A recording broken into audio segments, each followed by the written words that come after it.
This is the Hagmann and the Hagmann Report for today. It is a very tumultuous Thursday. It's July 25th, 2013. I'm Doug Hagmann. With me in studio is my co-host, my son Joe Hagmann. Together, we are the Hagmann and Hagmann Report, the premier father-son investigative team on the Internet.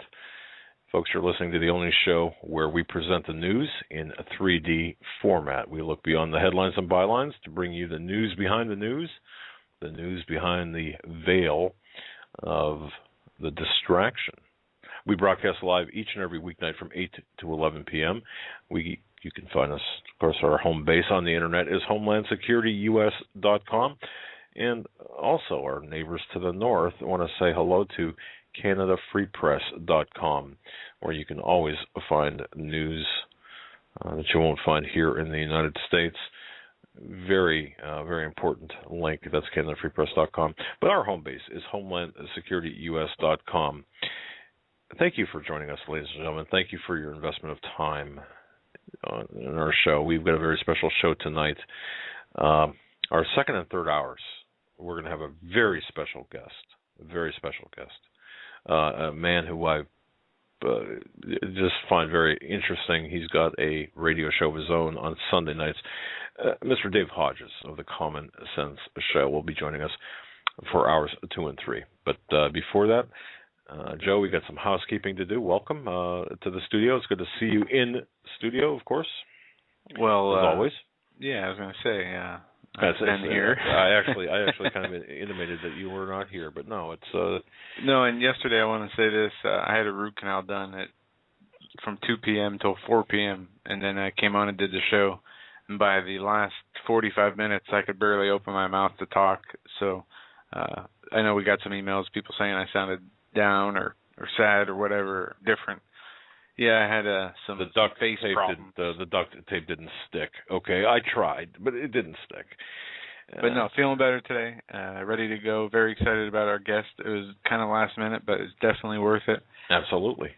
And we have a lot of news to get into until the second hour. Well, before we do, I just let's do some housekeeping things first. I don't like cleaning. No, of course not. Hoarders comes to mind. This show, Hoarders. But no, I want to say, ladies and gentlemen, that I want to thank you. We did have, we are having a great response from the renewed call here for our Bible drive. Now, for those of you unfamiliar with what's taking place, one of our sponsors, AmericanSurvivalWholesale.com, has agreed to send Bibles to those in need, to those people who really, it's just not in their budget. And, think about this, folks. They're in the preparation business, foodstuffs, long-term food storage, survival items. What better a survival item can there be, or preparation item can there be, than a King James version of the Bible? And as I said before, not everybody can just go out and buy a King James version Bible. Yes, finances are that tight, with close to 20% unemployment, the real number, and 1 in 7 Americans living, that are underpaid, if you will. We have some real trouble here. So what American Survival Wholesale has done, and God bless the owners who are Christian owners, they're very concerned about your welfare, about our show, about keeping us on the air as well. What they've done is they have agreed to send out Bibles to those in need. All you need to do, it's real simple, and a lot of people have done this, and we'd like more to do this. Do not be afraid. We are not harvesting your emails or your names or addresses. We're not harvesting your organs either, okay, or pianos. No. Well, they're worth money. Why not? No, I'm kidding. All you have to do is go on HomelandSecurityUS.com and look on the left-hand column there. Underneath the red lettering, underneath the contact information, there's something called Bible Drive. Click on that. That'll open up an email to us, we don't need an explanation. You don't have to put any explanation about being out of work or hard times or whatever, because we know. I mean, we know things are tough. All you have to do is put your name and address there, and for tracking purposes, your phone number. Shipping purposes. I'm sorry. Yeah. Tracking. Yeah. Your phone number. Now, you don't have to put your phone number. We'd like it, again, only because if there is a problem, we can communicate that way. But that's optional. And but folks, please take advantage of this. Those of you who have either fallen on hard times, or maybe a family member has fallen on hard times, or a relative, or a friend, coworker, whatever. But of course, legitimate requests, please. If you know what I mean, we have we got one request from a country that is not allowed to, or you're not allowed to own a Bible or have a Bible. Exactly. You lose a limb for having a Bible. Right. And yeah, so please take advantage of this. Just click on the left hand, or click on Bible Drive on the left hand column of our website. And once again, that'll open up an email box. All you have to do is type in your name, or the name to whom the Bible should go, and your address. And optional, if you want to include your phone number in there, fine. And once the Bible is shipped, that will be destroyed. In other words, your email will not be, it'll be destroyed. We will not keep those on file. We're not trying to solicit anything. There's no strings attached. And this is, once again, by the very good graces of AmericanSurvivalWholesale.com, who really care, as we do, about you being spiritually prepared. Fantastic indeed. So I just wanted to mention that again, because, and this, by the way, is a limited number of Bibles. So please do it now. Do it today. That would be great. So I just wanted to mention that. And Joe, right. The program for Sunday and Monday. Yeah, we have Pastor David Langford and Steve Quill coming on Sunday. That will be a 9 to midnight show. And then we have V and Steve coming on Monday. That will also be 9 to midnight. As a lot of people have been asking about V, if he's going to be giving an update soon. Well, Monday night, 9 p.m. Eastern Time to midnight, he will be on. And Pastor Langford will be doing another Sunday show with Steve and myself and my father on Sunday. Right. And Joe, if it's anything like last week, it will be fantastic. That was incredible last week. I did get about a dozen emails or so about this, about communion, because a lot of people are saying, I don't belong to a church and I don't receive the sacrament of communion. Yes, to answer your multiple emails from people, Pastor Langford has agreed to provide communion as well, virtual communion, if you will. Perhaps the only radio show that's ever done anything like this. I don't know of any other venue or any other show that's done it. I'll have to look into that. So that will be done. And also Steve Quayle wanted me to mention, too, that his website has been under attack pretty regularly today. And I had attempted to get an email to him, which bounced back, and then I just got an email which he sent out early this morning. I just got this about 15 minutes before airtime, so it must have gone through the air, must have got stuck in the NSA filter, if you will. But he wanted me to mention this or put something up on our website, but I just didn't get the email in time. But his website's been under attack, a denial of service attack. So, things are getting a little dicey out there, Joe. They really are. I think they're. I used to not believe in this, maybe that's not the right word. I used to think that we could attribute much of the malevolence to incompetence, but now I'm not so sure. I think that there's more malevolence and more nefarious activity than incompetence. This headline is not in our story list. I just found right before the show starts, neuroscientists can plant false memories in your brain. So maybe there is an element of taking away and putting in memories that were never yours. The phenomenon of false memory has been well documented in many court cases. Defendants have been found guilty based on testimony from witnesses and victims who were sure of their recollections, but DNA evidence later overturned their recollections, but DNA evidence later overturned their conviction. In a step towards understanding how these faulty memories arise, MIT neuroscientists have shown that they can plant false memories in the brains of mice. They also find that many neurological traces of these memories are identical in nature to those of the authentic memories. So what you're saying is, it's mind control ultimately. Yeah, when we this is biblical. Something I've been looking in Matthew 13, the parable of the sowers. And in this parable, it talks about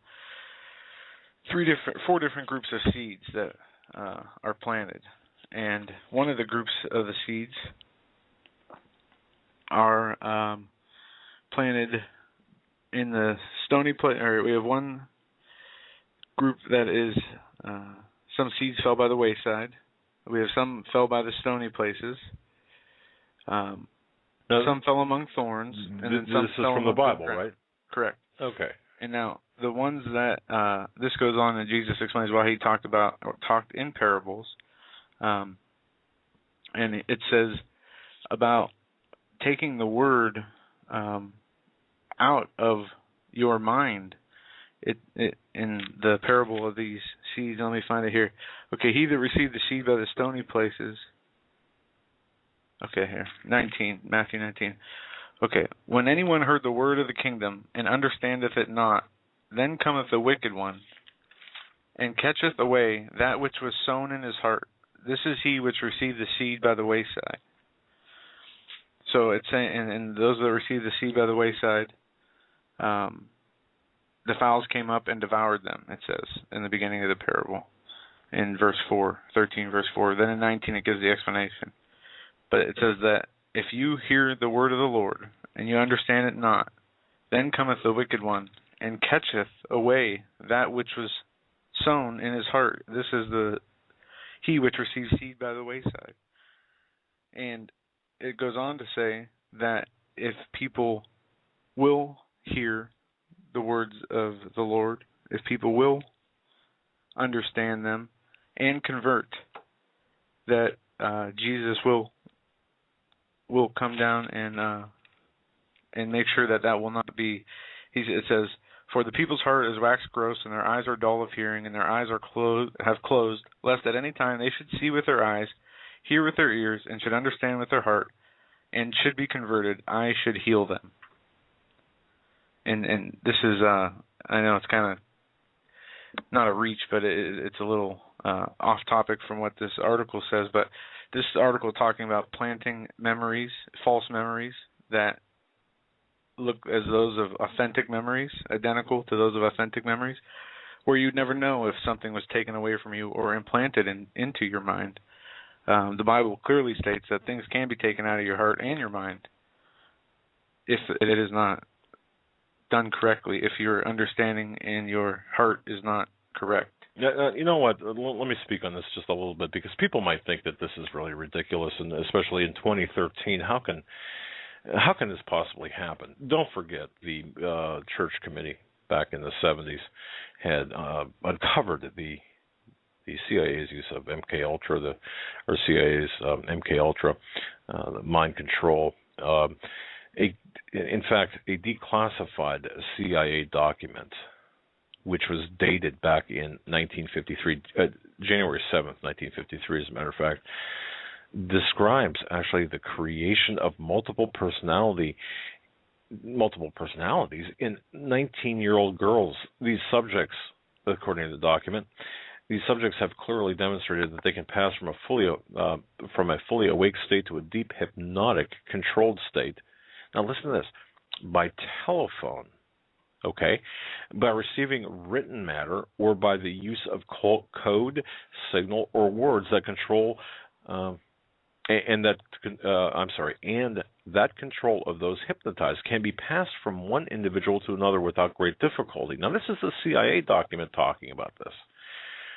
It's also been shown by experimentation with these girls that they can act as unwilling couriers for information purposes. Now, I got to tell you something. I stumbled upon the 1962 version of the Manchurian Candidate. Have you seen that, folks? I like the newer version better. I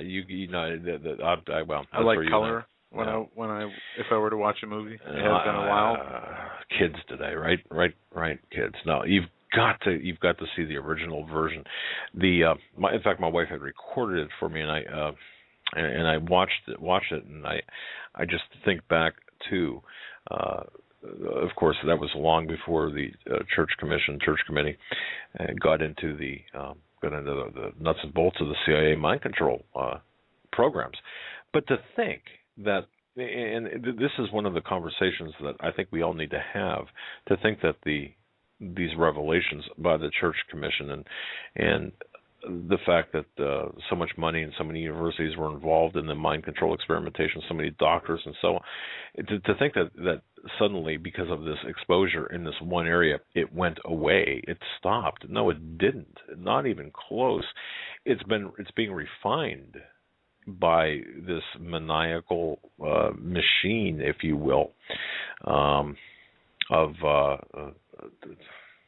corporate machine, CIA machine, this military, industrial, political machine that's operating in the background. So the point that this brings up is, can you imagine what is taking place on a wholesale level to pacify people? If it's not with drugs, then perhaps it's through other measures, other means. This is not stuff of science fiction. This is stuff of real. I mean, this is really taking place. But to alter one's memory, wow. Yeah, and that's crazy.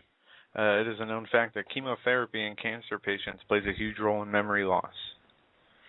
And I've seen that.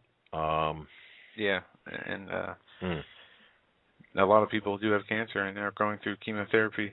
Moving along, because we got to hit a bunch of news here before our guest comes on. David Hodges will be on, host of the Common Sense Show. The Common Sense Show, which airs every Sunday from 9 to midnight Central Time or 10 to 1 a.m. Eastern Time. Dave Hodges is well known among many, many, many people. Yeah, I didn't want to sound like I didn't know who he was. I just didn't remember the name of the show there. Yeah. But here we have the feds tell web firms to turn over user account passwords. Secret demands mark escalation in internet surveillance by the federal government through gaining access to user passwords, which are typically stored in encrypted form. The U.S. government has demanded that major internet companies divulge users' stored passwords, according to two industry sources familiar with the orders, which represent an escalation in surveillance techniques that had not been previously disclosed. We have a story we're going to talk about tonight about the guy from, Stuart Rhodes, trying to be set up. Right. Luke Rudowski apparently went through the same thing, where they were given information via email or and had an attachment, and these attachments were child pornography. Now, if the government is obtaining passwords to all our accounts, our banking accounts, if we do online banking, our social media accounts, I mean, your BTR account, who's to say that somebody, when you're taking a night off, couldn't come in as you if they have all this information? I mean, I'm sure they could if they wanted to anyway now, but this is just putting it out in the open. So they've already been doing this, I'm sure, for decades, as long as computers have been around. But they're putting it out in the open. You're muted. There's backdoors in all of the, sorry about that. One of these days I'll get the hang of it. There are backdoors built into all of these software programs. If you have a software program, proprietary software program on your computer, and you do, there are backdoors built in there. And the NSA, as well as government agencies, will exploit these backdoors for their own purposes. If the only way to avoid this, and I've gotten this question many times, really, the only way to avoid this possibility is not use a computer. Well, okay, barring that, that's like saying the only way not to get pregnant is abstinence, okay? But if you do use, well, of course, it's true. But if you use a computer, you have to be on your guard at all times. You have to watch the emails that you get. Do not open the attachments from people that you don't expect, or that any attachment that you don't know. Right. Or trust. Correct. Because and even if you do, it would be good to talk with people beforehand. Did you send this? Yes, I did. Just to verify it before you open the attachment. And because it's my understanding from what Stuart Rhodes went through was the images of child pornography were sent to him with the intent, based on the metadata, the contents of the metadata, meaning the keywords, the stuff built into how an image is categorized. It was meant to be found. So this would be, in my estimation, part one of a two-part setup, if you will. The first part is plant the images on the computer. The second part is find them. And who would find them? The government officials. Why? Of course, this is an attempt to marginalize and attack and to destroy the reputation of Stuart Rhodes, of Oath Keepers, and to malign the organization leaders. Folks, this is getting that bad out there. And frankly, we've gotten some very troublesome emails, and that's all I'll say. But we've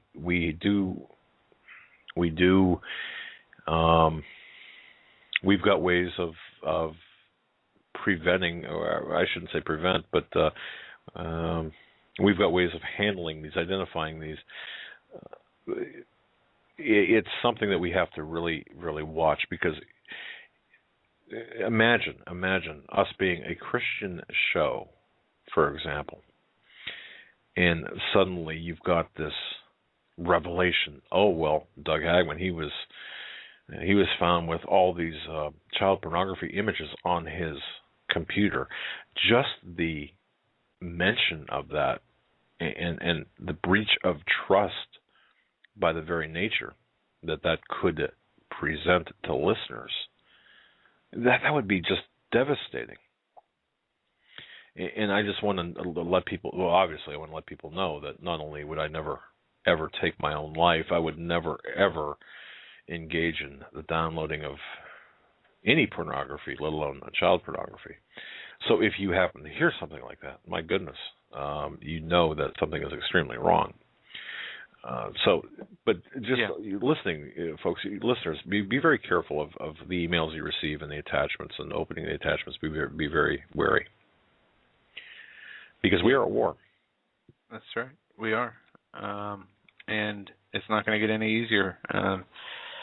Here, I'm going to bring up a different topic here. Military censors Christian chaplain. Atheists call for punishment.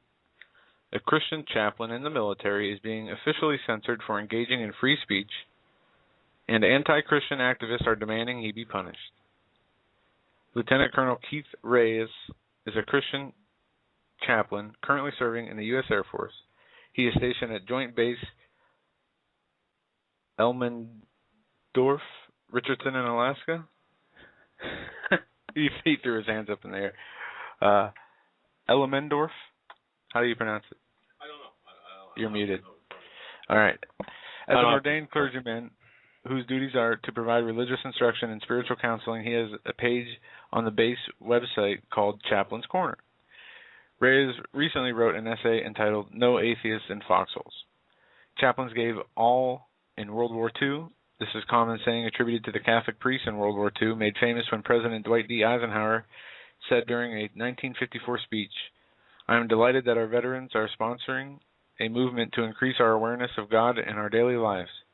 In battle, they learned a great truth, that there are no atheists in foxholes." As reported by Fox News' Todd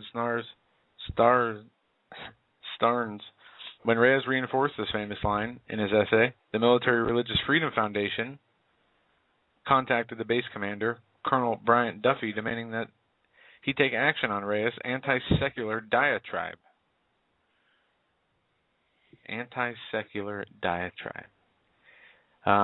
The Military Religious Freedom Foundation's letter says that Reyes' use of the bigoted religious supremacist phrase, "no atheists in foxholes," he defiles the dignity of service members. They accuse him of violating military regulations.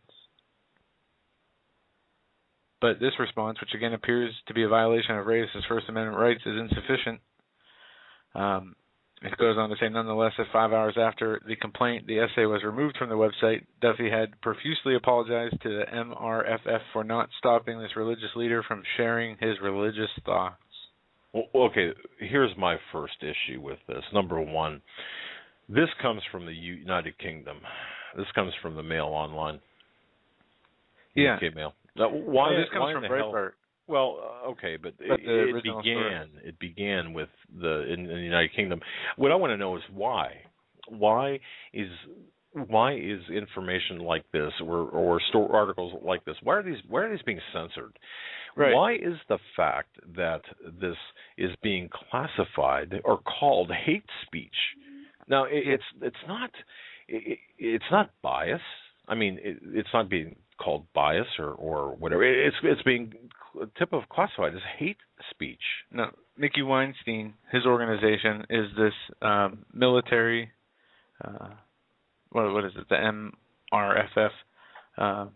He says that the observant Christians are fundamentalist monsters seeking to impose a reign of theocratic terror, and describes sharing the gospel of Jesus Christ in the military as an act of spiritual rape that makes believers enemies of the Constitution who are committing an act of sedition and treason. The Obama, Hagel Defense Department and Air Force have met with Weinstein and MRFF over a period of 4 years and recently told Congress there are no problems with suppressing religious speech in the military. However, because this growing wave of anti-Christian extremism has been exposed to the public, the U.S. House has inserted new religious liberty protections for military members in pending legislation. President Obama threatens to veto the legislation.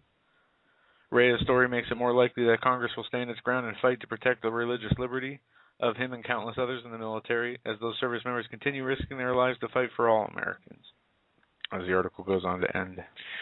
So this is all over the title, and not necessarily the content of the essay. The title, "No Atheists in Foxholes." And I remember I've heard that saying many times. Well, of course. Chaplains gave us all in World War II, or gave all in World War II. And that title alone allegedly offended atheists serving on that particular Air Force base, the Joint Base, for clarification, Joe, it's the Elmendorf-Richardson Air Force Base in Alaska. Okay. Elmendorf. Okay. Yes. Okay. Now, obviously the story, there are multiple layers to this story, obviously, but once again, you've got to understand, folks, it's Christianity that's coming under the gun here. And somebody mentioned in the chat room, and they're exactly right, Albert Pike in his letter, the 3 World Wars, that has to be looked at. But this last paragraph, I'll read it again, or the second to last paragraph in this article. The Obama, Hagel Defense Department and Air Force have met with Weinstein over a period of 4 years. Well, Hagel wasn't the head of the Defense Department for the last 4 years, but Obama has been the president for the last 4 years. The Weinstein is the one who came out and said that proselytizing should be considered an act of you should be court-martialed. That is correct. Weinstein, for those who have not kept up with our program or don't know, is he's a founder or the director of the Military Religious Freedom Foundation. And think about that name, Military Religious Freedom Foundation. And once again, to reiterate what you said, this anti-secular diatribe, this essay was the reign of theocratic terror. Right. And if you read the essay, it asks, ultimately at the end of the essay, it asks the question, what is faith to you? It's interesting how this essay would be classified, typified, described as something offensive to anybody. And so what we're seeing now, and folks, I believe this to be the case based on everything that I've seen. What we're having is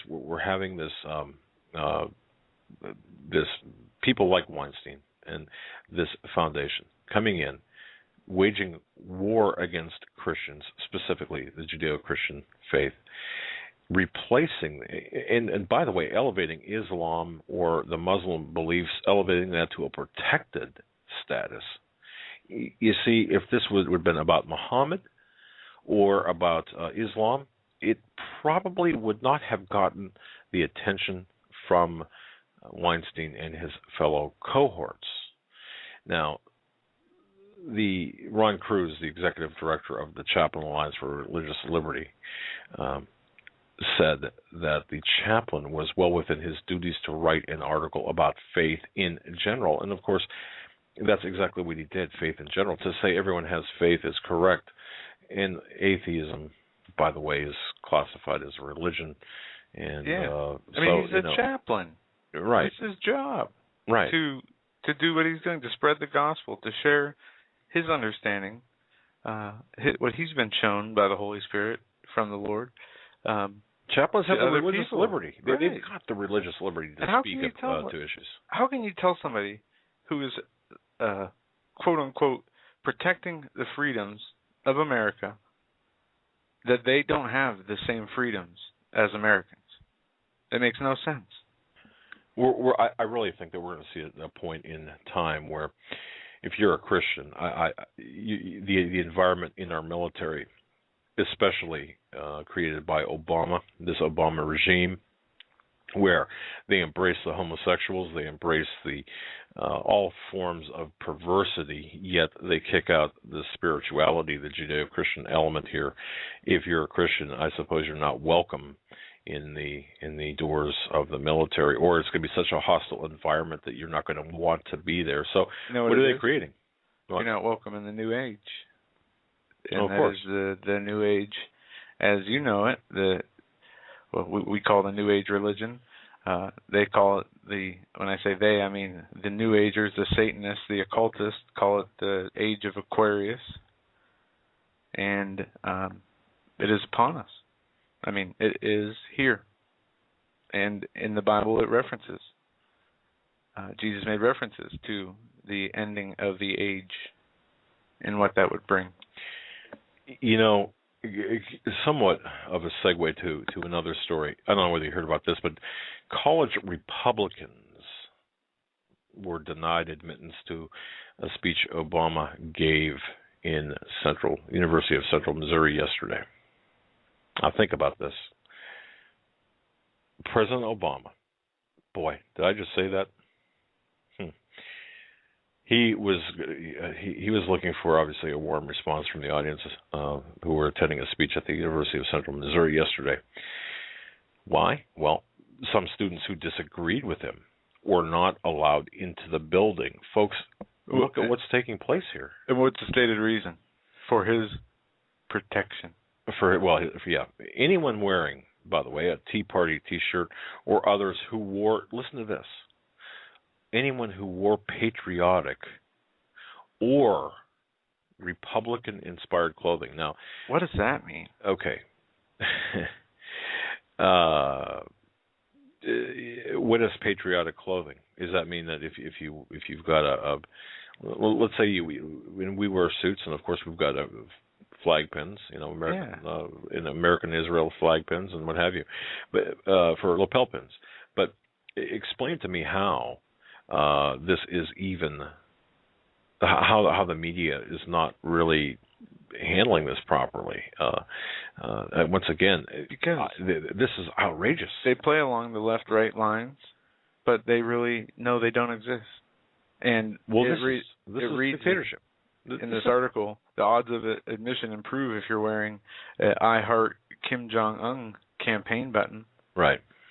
Or if you've got a Che Guevara or a Castro bandana on or whatever. You were turned away from an Obama speech when you have tickets if you're wearing patriotic clothing?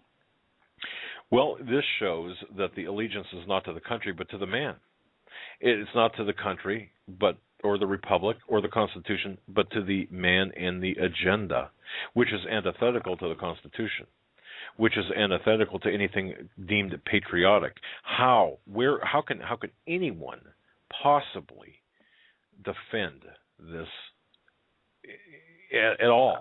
Yeah, it's an outright violation of the First Amendment. It is a violation of everything that is America stands for, or used to stand for at least. But, as I say, we are not in America anymore. We are in a tyrannical, oppressive state, and a lot of it is our own faults. We have not kept ourselves accountable. We have not kept our elected officials accountable. We have been too busy bothered with trinkets, toys, work, so many different things out there that it has kind of flew past us. We haven't kept our pastors accountable. That's why the churches are the way they are. We haven't kept our elected officials accountable. That's why they're doing it and getting away with what they're doing. And it all stems back to us. And really it does. We can't point the finger at anyone else because they couldn't do this if we didn't let them. And now, there's news here, the Syria death toll is now above 100,000. 100,000. That's right. 100,000. You see, once again, Benghazi, the window to what's taking place in Syria. We are definitely, the United States is definitely playing a major role in arming the anti-Assad terrorists to take Assad out. How many of the 100,000 casualties, civilian casualties? The blood is on the hands of people, everyone from Hillary Clinton to Obama to McCain to every one of our elected officials who have not said a one word about Benghazi. And now we have Lindsey Graham wanting an attack on Iran by October. Senator Lindsey Graham has vowed to introduce legislation in September or October to authorize a military attack on Iran. What are they doing? Well, obviously the Iran situation. They don't have a central bank, I don't think, do they? Well, yeah, but the threat of the nuclear arms with because we see them flying out of Iran like crazy at other countries. Well, I don't think you can minimize the threat there. I really don't think you can minimize the threat. I think I can. Okay. I have not seen Iran make a hostile gesture toward any other country, yet we are droning dozens of countries, killing thousands of innocent children, tens of thousands of innocent people, 35 drone bases in Africa, or AFRICOM. Right. Droning countries in the Middle East. We're all over the place. But we have to attack Iran because of a perceived threat, according to the leaders in the U.S., people who are voting to attack these other places. Let's back up here. This ball was dropped during the Bush administration, 100% during the Bush administration, and even Clinton, even during the Clinton administration. But this goes back to Carter, folks. If you really want to know the truth, it goes back to Carter, when that limp-wristed. It goes back to Carter, and subsequent to Carter. But the fact of the matter is, when we had the opportunity to ensure that that this Islamic regime would not develop nuclear weapons. I'm not talking about nuclear power, I'm talking about nuclear weapons. We should have done something back then. That's a big deal. The difference between nuclear weapons and nuclear power. I know that Iran has said things. No, things like let's just we're gonna annihilate Israel. We're gonna take them right off the map using not context, but yes. Oh, I know. Same message. Okay, so we're back to context. No, I'm just saying those. I know that's been said repeated a lot, but those weren't the exact words that he used. But it was the same kind of context. I don't know. I don't remember, but I know that was not it. The sentiment is there, right? And right. But well, the bottom line with I want to see. I mean, like the Boston bombing we talked about. They arrested the Zarnoff, or said the Zarnoff brothers. Didn't know who they were at first, even though that they've been working with the FBI forever. Never showed any evidence, just like Osama bin Laden. Never showed any evidence, even or about his death or about his involvement in 9/11. In 2006, Dick Cheney came out and said, "We've never made the case that Osama bin Laden was somehow tied to 9/11 in any way. That's never come forward. We keep seeing all these wars being started, these people being killed, and things being done in the name of terrorism, in the name of threats, in the name of this or that. Before we would ever do a preemptive strike on a country that has not done anything Careful. talked, I would want to see proof, live proof of their missiles that they have that are have nuclear capabilities. I know there are proxy countries for other countries. So a mushroom cloud in Tel Aviv. Okay, no. Is that proof enough for you? Well, that would, of course, that would be. But will God let that happen? Will God let that happen? Well, okay. Oh boy. No, I mean, that's a serious question. We know that prophecy in the last days spells out things that will happen. Okay, we've got to do things for us as men of faith and of God. The fact of the matter is, if we hand somebody or if we allow somebody to build a nuclear weapon and just allow them to do it, watch them as they do it, do nothing about it. Okay, that's like the government saying we can't let the people get guns and ammo because, they might do something with it. No, but if I call the police station and say, you know what, I'm going to go down to the store, I'm going to go down to the gun shop, I'm going to buy a shotgun, and then I'm going to go into the grocery store down the road, and I'm going to just start shooting. Okay, you mean to tell me? I'll find the context of that speech, too. You mean to tell me? And please don't tell me that you're advocating the fact that because a crime hasn't been committed. I'm not sticking up for Iran, but you cannot support a preemptive strike on a country that has done nothing but talk, that has done nothing but, say why not? a few Wait. here or there. Obama took out Libya. Obama took out Egypt. Illegal. Right. Illegal. So, okay, now where the real threats at? And Bush took out Iraq. And all this ties back into central banks being implemented, also control of resources, control of population. No, I agree with you. The issue is a lot larger than, seriously, the issue is a lot larger. Right. There would have to be a real, an intelligence threat that they were going to launch some kind of weapon at somebody. There would have to be something more than what we've seen already, is what I'm saying. All right, folks, let me ask you this question.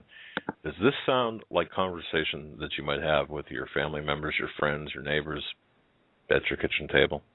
You know, the issue about Iran, for example. The issue about preemptively taking out Iran. What are we doing there? Why haven't we done anything there? Does this sound about right? Does this sound like the conversations you might be having? See, this is what we're up against. We really have to put everything in context, and perhaps we'll talk with Dave Hodges about this as well. But I think we have to put this in context and look at it not in the moment, but in the larger frame, the venue of what have we been doing for the last 30 years, 35 years. Yeah, and we need to look at as I said, Iran as being a proxy for other countries. A lot of people, can see that example with Syria, with Russia. Very much Syria. So. And with all, there is a danger there. That's right. And you've got, once again, the point of that discussion was just to get you folks thinking and get you on a certain mindset, and then having you stop and say, wait a minute. You see, it's very easy at this point to say, it's very difficult at this point to create the argument about, well, we should back Israel, for example, preemptively going against Iran, or we should ourselves involve ourselves in taking out the Iranian nuclear plants. However, at this point, we have allowed them 35 years of growth and hardening. The question is not, should we, in my view, the question is not, should we take them out? The question is, what led us to this point in time where we allowed all of this to take place during the last 3.5+ decades? Why wasn't the Pakistani father of the nuclear bomb, why was nothing done back then? And think about it, what Lindsey Graham's talking about, and a U.S. what does he say here? He wants a military action. He wants an attack on Iran by October. We have ways we could disable their missile systems. We have ways we could, without sending one boot on the ground. But the other side of it, though, Joe, is right now. Once again, let me reiterate this: we have allowed them to. It's not a simple mission. For example, what we're talking about here, and this is the other part of the equation I think people have to understand. This is not Israel flying over or the United States flying over. This would not be the equivalent to what happened in Syria with Israel not too long ago, or taking out the Iraqi installations. This is something much deeper. Well, yeah, think of this, though. The leader of a nation of Iran saying something to the mind of taking Israel out of the equation. Right. But how many people live in Iran? How many people feel the same way? I'd like to know that. I mean, that's something I don't know. Well, obviously, the Persians are not necessarily in favor of war. The majority of Persians, it's no. I understand that, but is that going to stop an Islamic sweeping Islamic agenda and a government and this caliphate, the ushering in of a caliphate? This kook, Ahmadinejad, who by the way did take part in the engineering and the architecture of the 1979 embassy takeover, and yet that's never come out anywhere. I've never seen that come out anywhere. We did a report on this a number of years ago, where we interviewed two hostages from 1979, and they said absolutely Ahmadinejad was part of that embassy takeover in 1979. But see, again, if we took out and started wars against all the people who made threats towards Israel, though, there might not be too many places left on this earth. But there are threats, and there are legitimate threats. And when you look at Israel, or you look at the Iranian, having up the capability of using a nuclear bomb on Israel, the conversation is different. But the point is this: we have allowed this to happen, or I shouldn't say we, but the powers, the Illuminati, the people behind the power brokers have allowed this to take place, have allowed it to get to this point. Now we're painted into this corner, and it's not a simple operation to take out. It's not a one sortie, two sortie mission, even for the smallest of installations. These are hardened areas. So now the equation militarily changes, everything changes. Was this, and this is what I'll leave you with about this conversation, was this indeed the intent by the power brokers?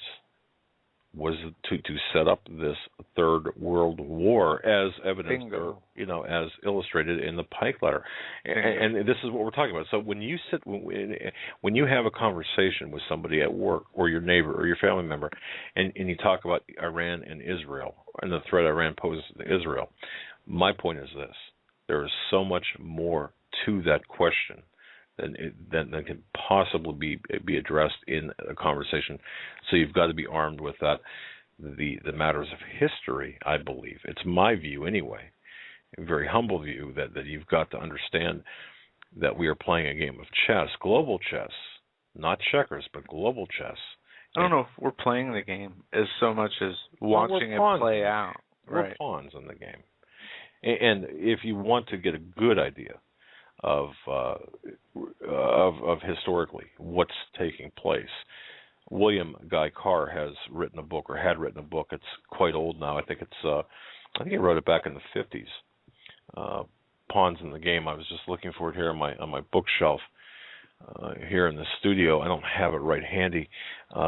William Guy Carr, excellent book, and it lays out the entire blueprint for what we're seeing today. And that's Pawns in the Game by William Guy Carr. And he was in the military, and he goes back into the history of exactly what we're talking about, and essentially laid it all out where this would be headed. And in fact, beheaded. That was not no pun intended there, but lays out the foundation for our current state of affairs. And if you have the ability to go grab that book, Pawns in the Game, definitely grab it. William Guy Carr is the author. Oops, turned my sound off. All right, moving right along here. We got an audio I want to play here. This was how Nancy Pelosi saved the NSA surveillance program. Well, I have a very short 1-minute audio on House narrowly rejects effort to halt NSA program. Take a listen. Yeas are 205 and the nays are 217. The amendment is not adopted. All this amendment is intended to do is to curtail the ongoing dragnet collection and storage of the personal records of innocent Americans. It does not defund the NSA, and it would continue to allow them to conduct full-fledged surveillance as long as it relates to an actual investigation. The only people who have benefited from the revelation of classified information by someone who worked for this government, who intentionally and unauthorized declassified some of the most sensitive national security information that we have. The only result is that those who are engaged in Islamic jihad will have been benefited, and those that we seek to protect have not. So all right, that's both sides of the issue. You heard Michelle Bachmann at the end there and another speaker, but the House voted to keep the NSA spy program going, and it was a razor-thin 205-217 vote, which had severely limited the NSA's ability to collect data on Americans' telephone calls if passed. But Pelosi privately and aggressively lobbied wayward Democrats to torpedo the amendment. A Democratic committee aide with knowledge of the deliberations tells the Cable. Pelosi. Well, I didn't look. I think that the telling aspect of this, it did not fall along ideological fault lines. So that tells me that there's a globalist agenda behind this. Yeah. And when you see these votes, I mean, they could have it all set up to make it look like it was a close vote from the beginning. I mean, who knows the depths of their we'll call it their craft, their deceptions that they have all throughout the levels of government. Now, this story here, we got about 6 minutes before we're going to take a break and then bring on our guest, David Hodges.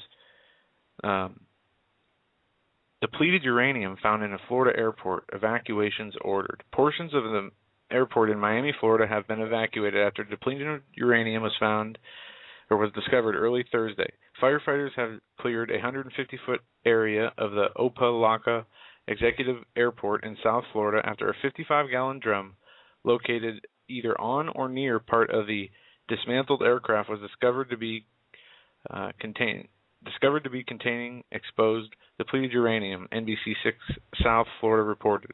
Miami-Dade Fire Rescue Public Information Officer Arnold Jr. tweeted that a hazmat is on scene attempting to assess the severity. Opa-locka is a revealer airport which serves as a secondary landing field for aircraft normally going in and out of the larger Miami International Airport.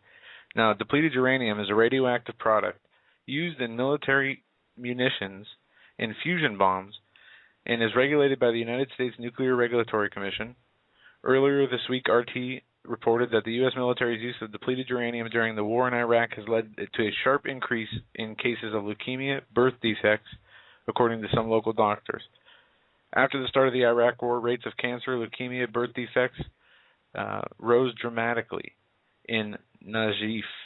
The area affected by American attacks saw the biggest increases. We believe it's because of the illegal weapons like depleted uranium that were used by the Americans. When you visit the hospital here, you see that the cancer is more common than the flu. Now, we know the effects that depleted uranium has on our own soldiers who use these rounds of munition. Also, this is what the Gulf War syndrome is about.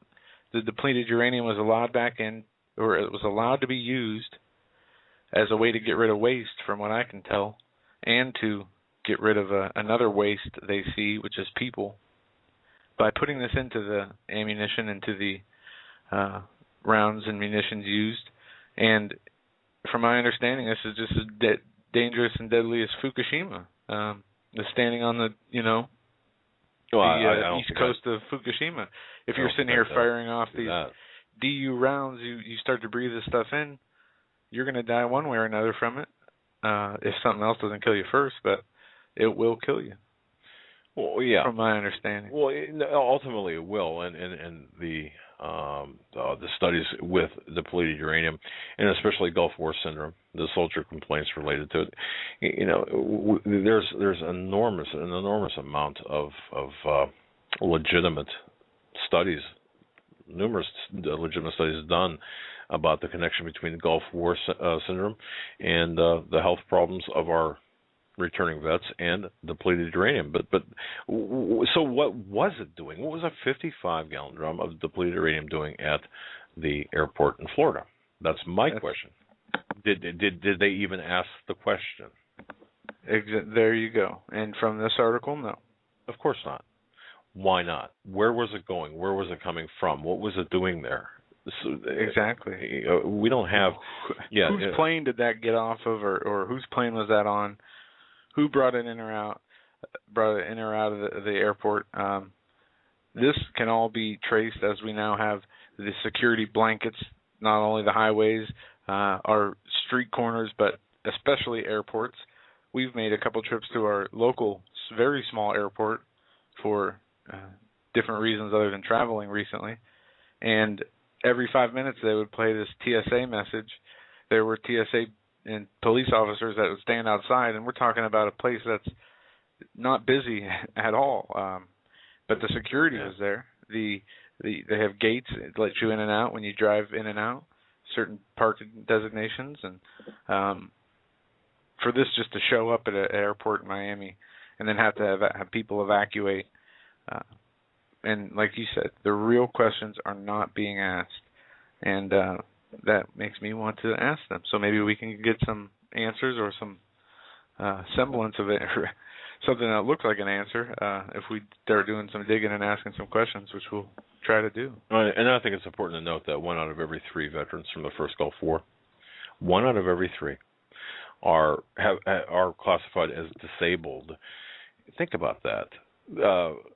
Of the 592,561 discharged veterans from the 1991 war in Iraq, 179,310 are receiving disability compensation, and another 24,000 plus cases are pending. And much of the disability, many of the disability cases point toward depleted uranium.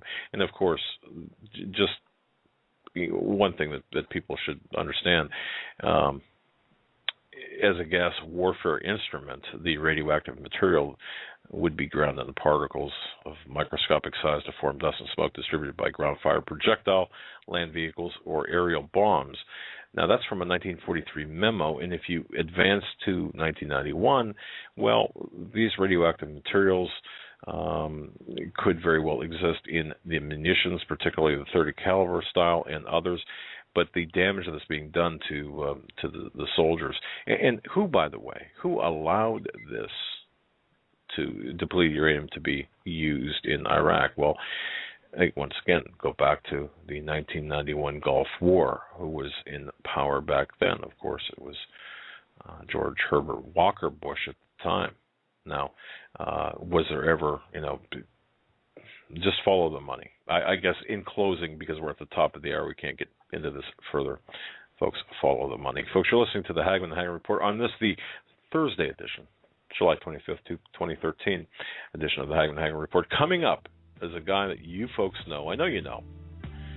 Pam, thank you for your email, by the way. Dave Hodges, The Common Sense Show. You have that much. And welcome back, ladies and gentlemen, to the Hagmann Report on this, the 25th day of July 2013.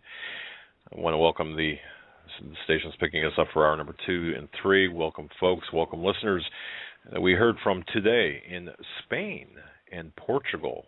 Thank you for listening. Also, new listeners in Auckland, new listeners in Australia, and also in Central America. Welcome to the Hagmann and Hagmann Report. We have, boy, it's my pleasure, folks. It's our pleasure to bring on to tonight, during this next 2 hours, a gentleman by the name of Dave Hodges. Now, Dave Hodges is the host of the Common Sense Show. It's a show every Sunday night. It runs 10 p.m. to 1 a.m. in the morning Eastern Time. And I got to tell you, that's a real time.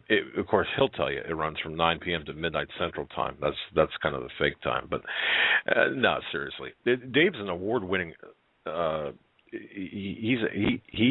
is an award-winning psychology, statistics, and research professor.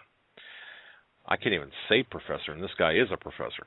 He's a college basketball coach as well, a mental health counselor, a political activist, and a writer, a very good writer. And you can find his editorials, his articles in numerous publications, including Freedom's Phoenix News with Views, the Arizona Republic. Now, the Common Sense Show features a wide variety of very, very interesting and important topics that range from the loss of constitutional liberties, gee, do you think we have that, to subsequent implementation of a police state, under world governance, global governance. We talk about that every day, to exploring the limits of human potential. Now, the primary purpose, according to Mr. Hodges, of the Common Sense Show is to provide Americans with the tools necessary to reclaim both our individual and national sovereignty, and I can't think of anything better than that as being part of an agenda. And I got to tell you, I'm a fan of Dave Hodges. I read his articles. He's commented on Agenda 21. He's got comment on 9/11, what's going on the Gulf Coast, war issues, matter of, and again, the loss of civil liberties and the movement to a police state. Now, with that, Mr. Hodges, are you with us? I am with us, and it's an honor to be on your show. Hey, it's a pleasure to have you on. Today, I got 2 emails. Personally, I think, Joe, you got a couple saying you got to have Dave Hodges on because you wrote an article about Michael Hastings that we have to get into here shortly. But and you were on a guest on a friend of our shows, Revelation Radio, Revelation News Radio. Bill and Jason, exactly. Yes. Yeah, they told it. Well, we already knew about you, and since they had you on, and Phil said, hey, you should have Dave Hodges on, as the show we did with him was fantastic, and we want you to have a great show and get the knowledge that we got on our show. So I'm glad it worked out, and I'm glad you're here, Mr. Hastings. No, I think Mr. Hastings. Mr. Hodges. Yeah, we were looking at unfortunately, I didn't meet Mr. Hastings' fate yet, but I have been threatened over what we're going to talk about tonight. So, and this is why the Hastings case really appealed to me, because if this can happen to him and it can happen to Andrew Breitbart, none of us are safe. You know, very true. And I got to tell you that I did a, and I think you might know about this. I wrote an investigative report that appeared on Canada Free Press and, of course, our home base at HomelandSecurityUS.com. We've got a contact on the ground in Los Angeles looking into certain aspects of the Hastings accident in quotation marks, of course. That said, there are so many inconsistencies about this. There's so much to talk about. In your recent article about the Hastings incident is an amazing summation. By the way, folks, Dave Hodges' website, his home base is thecommonsenseshow.com. That's thecommonsenseshow.com. Now, with that, what do you want to open up with, Dave? I'm going to be, and by the way, you've got a lot of fans because I've got a lot of emails even since the break. Very excited about having you on tonight. So, where do you want to start? Well, I think I want to start to where I think all of us should be starting from. 10 years ago, guys, I wasn't involved in any of this, and I'm a recent retired college basketball coach, but I was teaching my classes, coaching my team. I'm a former mental health counselor. Life was good. I was living the American dream, and I moved out to rural Arizona north of Phoenix to get away from the gangs and the traffic and the drugs. And Little did I know, we moved right into a hot spot, a rural area of 300 families, beautiful area, and John McCain decided he wanted us off of our land without compensation, and we found out later the real motivation that he wanted us off the land was because they eventually want to put a Canamex highway through our area and steal our underground water aquifer that we draw our water from. And we were in a protracted battle for years and years, and fortunately we convinced the Goldwater Institute, which is a public interest law firm, to take our case, and we backed him down. But I made some very powerful enemies, but also along the way I also found out just how corrupt and how criminal our government was. I was just one of the sheep going along and enjoying life. And, guys, I got a 12-year-old son. So long after, I say my goodbyes to this life, I want he and his family to be able to enjoy the same benefits of living that I have. And the way things are going, they're not going to. So that's how I jumped into this. And I was offered a local radio spot, and one thing led to another, and then RBN took me on, and that's where I've been ever since. So I guess you would call me one angry person, because this should be a wonderful country with all our advantages, our Constitution. Instead, this country is being taken right down the toilet. Oh, well said. And that's an interesting foundation for how you kind of got into doing what you're doing. All right. Well, yeah, Mr. Hodges. Wow. This Michael Hastings murder or accident, death, however you, I know, yeah, you would say it was wasn't your title of your article was, why was Michael Hastings murdered? My father did a piece that he was working with another gentleman out of Los Angeles who had information too, and came to the same conclusion. Have you ever seen in your life an explosion where the engine was left so far away from the actual scene of the accident when... No, we stopped producing Pintos about 40 years ago. Mercedes did not explode. This is silly. His body wasn't burned beyond recognition. The good folks over at InfoWars had eyewitness guests on their nightly news, which said that they removed an intact body that was mostly identifiable. So, no, we've been lied to. If he had hit a tree going 80 miles an hour, the front end of that car would have been right up inside the front seat. Instead, what we see is a pitted crater in the back, suggesting to me one of two things: either a bomb explosion from a bomb attached to the fuel pump, or a drone strike. Now, one of my off-the-record, unnamed ex-Intel sources contacted me after I first talked about this a month ago, and he said, "You're on the money." He said he was murdered, but it wasn't a bomb, it was a drone strike. He also told me that Hastings was racing to the Israeli consulate when he was taken out. And therein lies the issue. To me, and you rightly point out, folks, and you can find this article published on, 2 days ago, why was Michael Hastings murdered? But I'll post in the chat room that we have. All right. But you had said, basically at the end of the day, I'm not going to waste time debating the mechanism of death, and I agree with you on that.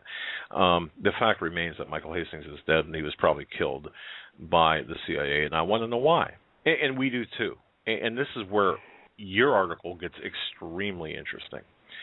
Well, let me give a disclaimer right at the bottom of the article. I said I'm not married to the results of what I'm printing here. I said I'm sure of the facts as I'm reporting them, but also, too, I had to take some circumstantial evidence plus my unnamed source and say this is what it really does look like. But I wrote this article for the sole purpose of inspiring my colleagues to take this one step further.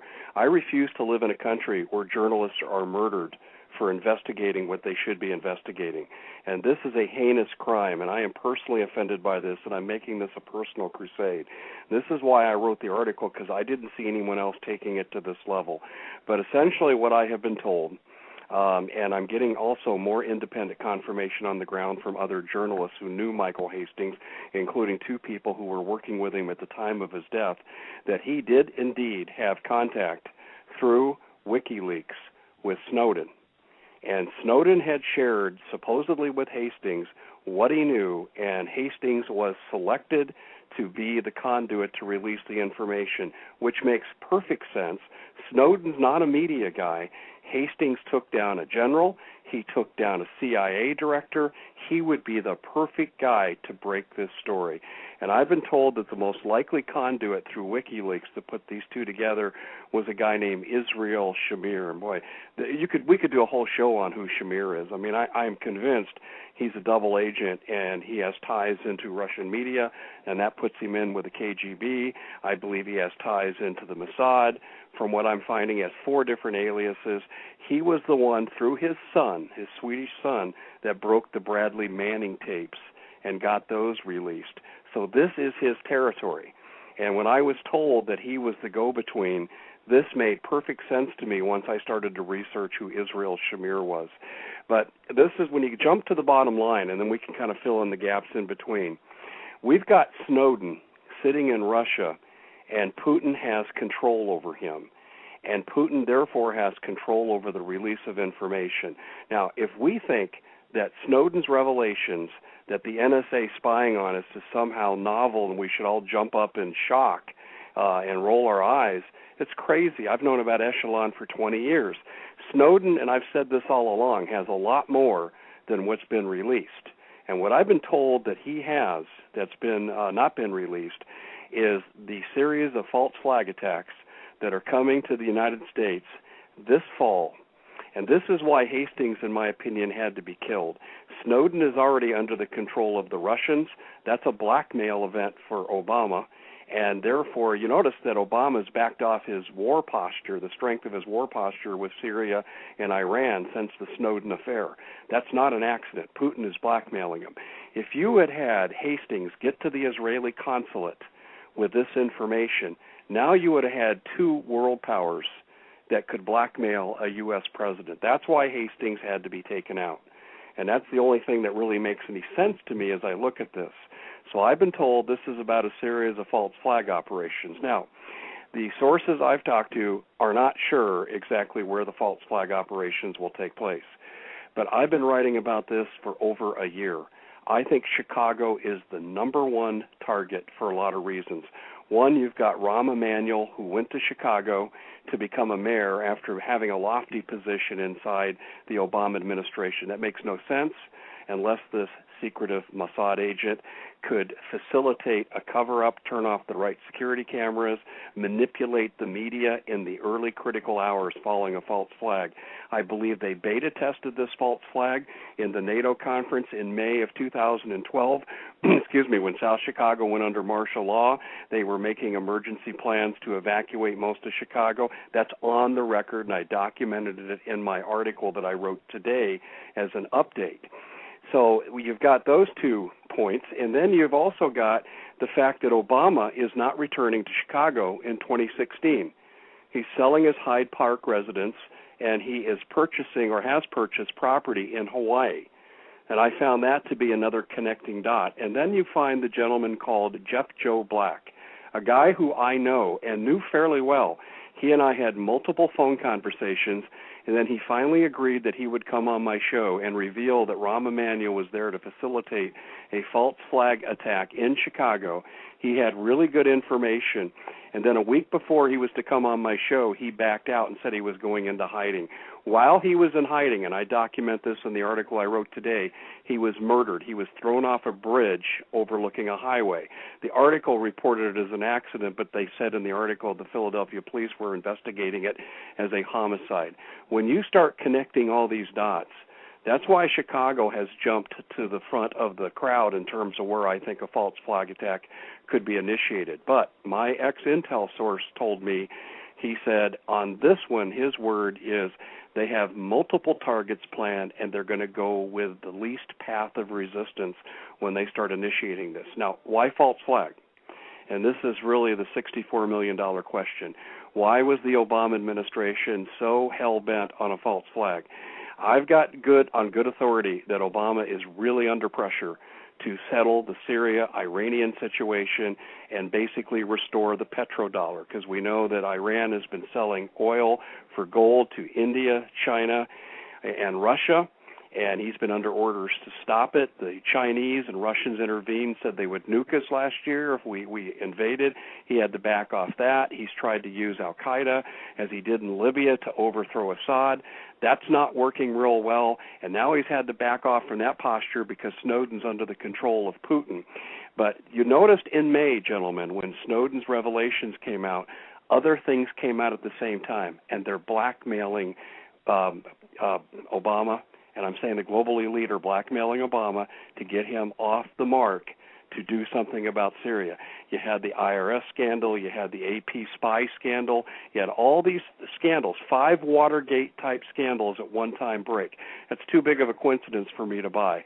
They were basically saying, you do something or we're going to take you out of office. We're going to take you down just like we did Richard Nixon.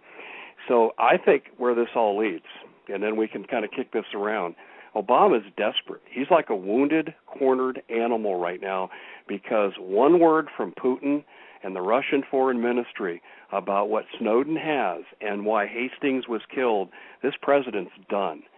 So what could he do to mitigate this?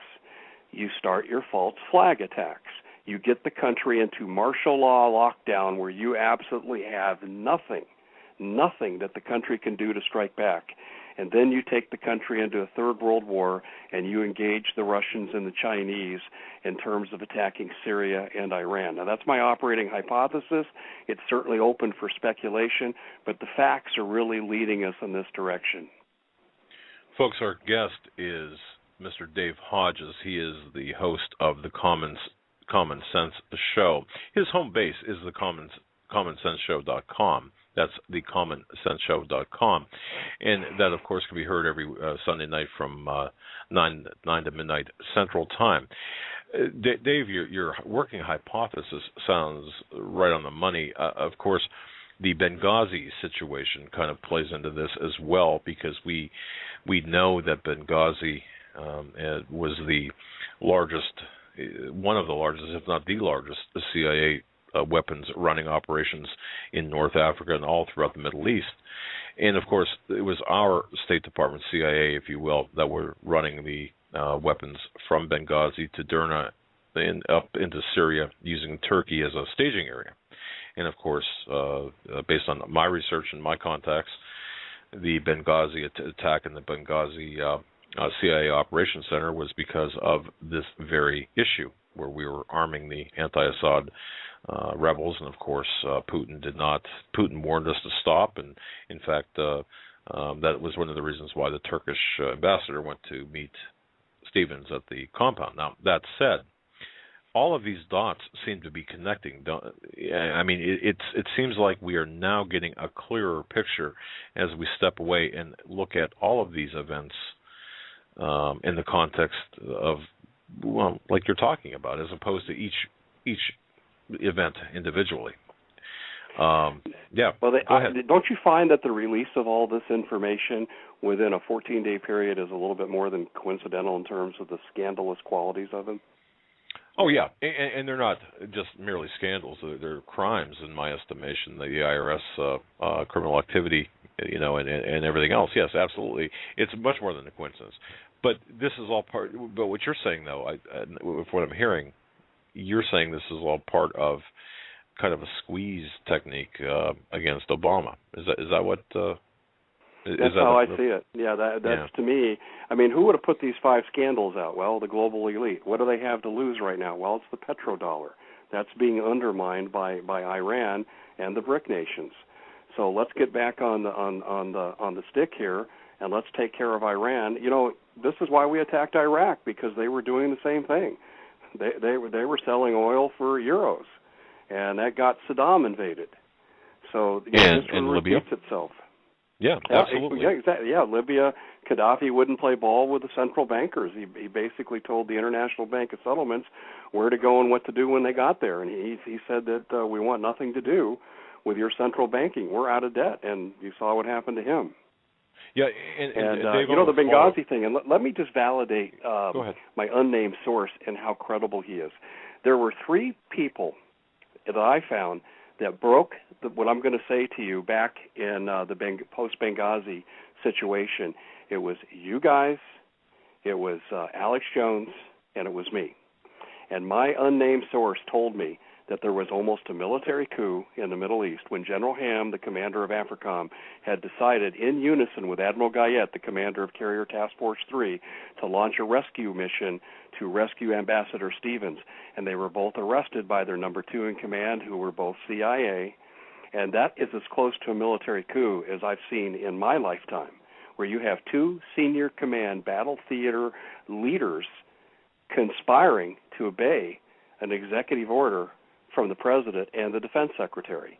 That was huge. I broke that along with you guys, and I said Alex+Jones. I think Steve Quayle was right on top of that, right in that same time frame. But there weren't very many people, and I got highly criticized for talking about this. Well, months later, now we start to see the Glenn Becks and the Johnny-come-latelys come up and say, yeah, you were right. Well, this is the same guy who's giving me the Hastings information. He has never been wrong. Wow. And folks, listeners, I'm a big fan of Mr. Hodges' work. I respect his research, and I do, Dave. I respect your sources as well. I appreciate that. That means a lot. You know, I got to tell you, it seems like I'm not going to say we've got the same sources, but we have similar information, parallel information that is leading back to the same usual suspects. Well, we do. The same time that you were revealing your DHS information regarding the nature of martial law, I had a recently retired FEMA contact who broke a story that supported what you were telling the public, lock, stock, and barrel. And I knew this guy for over 20 years. I used to be a Maricopa County first responder. And the reason I did it is because in times of a chemical or biological attack, I and my family would have got the drugs first. And they came to our campus, they asked for volunteers, I volunteered, and then basically we were merged with FEMA, and that's where I met this contact. And then eventually FEMA took it over, but I stayed in contact. I've had this FEMA contacts. I've had his kids in my college psychology classes, and last November he announced to me, he and his wife told me, well, we're moving. We're going into hiding. Now, I know the location. I will not reveal it, but they moved with other ex-FEMA types. I also had a DHS source a month later tell me the same thing. Why are you guys going into hiding? And they said, because the proverbial poop is ready to hit the fan in this country, and we got to get our kids out of harm's way. Dave, let me ask you this. Because of your exposures, because of our collective exposures, based on what we've found out through our sources and through our independent research, do you think we've slowed the process down any? I mean, we're not going to stop what's coming, but do you think we've slowed it down? Yes, absolutely. What do rats do when you shine light on them? Yeah, they scurry away, indeed. The more that we call attention to Michael Hastings, the safer Doug Hagmann, Dave Hodges, George Norrie, the safer everybody is. Do you feel, Dave, I mean, you've been threatened, obviously, but have you not? I mean, it's... when I was interviewing Jim Mars in the last 2 minutes of the interview, I got shot at on air, and it's recorded. Yeah, so yes, I've been. In fact, I've been threatened over this, guys. I got a phone call 2 days ago. It was bizarre. It was a Seattle area code. It came through on my fax line, and my fax takes 6 rings to pick up. So I thought, this is odd. I'll pick it up and see what this is. It started out as some kind of infomercial, and then someone cut in and said, you need to back off, and you need to back off and go away right now, and hung up on me. Well, I tried to backtrace the number and follow up with who it is, and I didn't have any success. So I've drawn the wrong kind of attention and the right kind of attention. I heard today from someone who was working with Hastings at the time of his death, who will not go on the record. He read my article today, and he read the one that we're referencing about why Hastings was murdered. He said, you're right on the money. He said, everything you're saying there, Hastings had told to him. He knew he was a marked man. He knew the CIA was going to take him out. And I've got another media contact who basically knows a lot of the same things, and I think I'm going to be able to get that person to go on the record. Perfect. Well, maybe we can compare some notes here, Dave. We're getting information about the state of Mr. Hastings' body. I don't know. What do you know about that? Was he burned beyond recognition? We do know the disposition of his body, of course, against the will of his family. His remains were cremated. However, Do we know anything? Do you have any eyewitness accounts of the condition of his body? I don't, but InfoWars did. InfoWars had a guest or two on their nightly news, and they said that they saw a Caucasian male removed from the car. They could tell he was white. His limbs were intact. He was burned, but not burned beyond recognition. That's the only thing I have about the disposition of the body. But sometimes it's more what they do than what people see and say. And let me explain what I mean by that comment. Kimberly Dvorak is an investigative journalist for San Diego News Channel 6. In fact, in my article I wrote, I've got her clip on there. She was investigating the Hastings, quote, accident.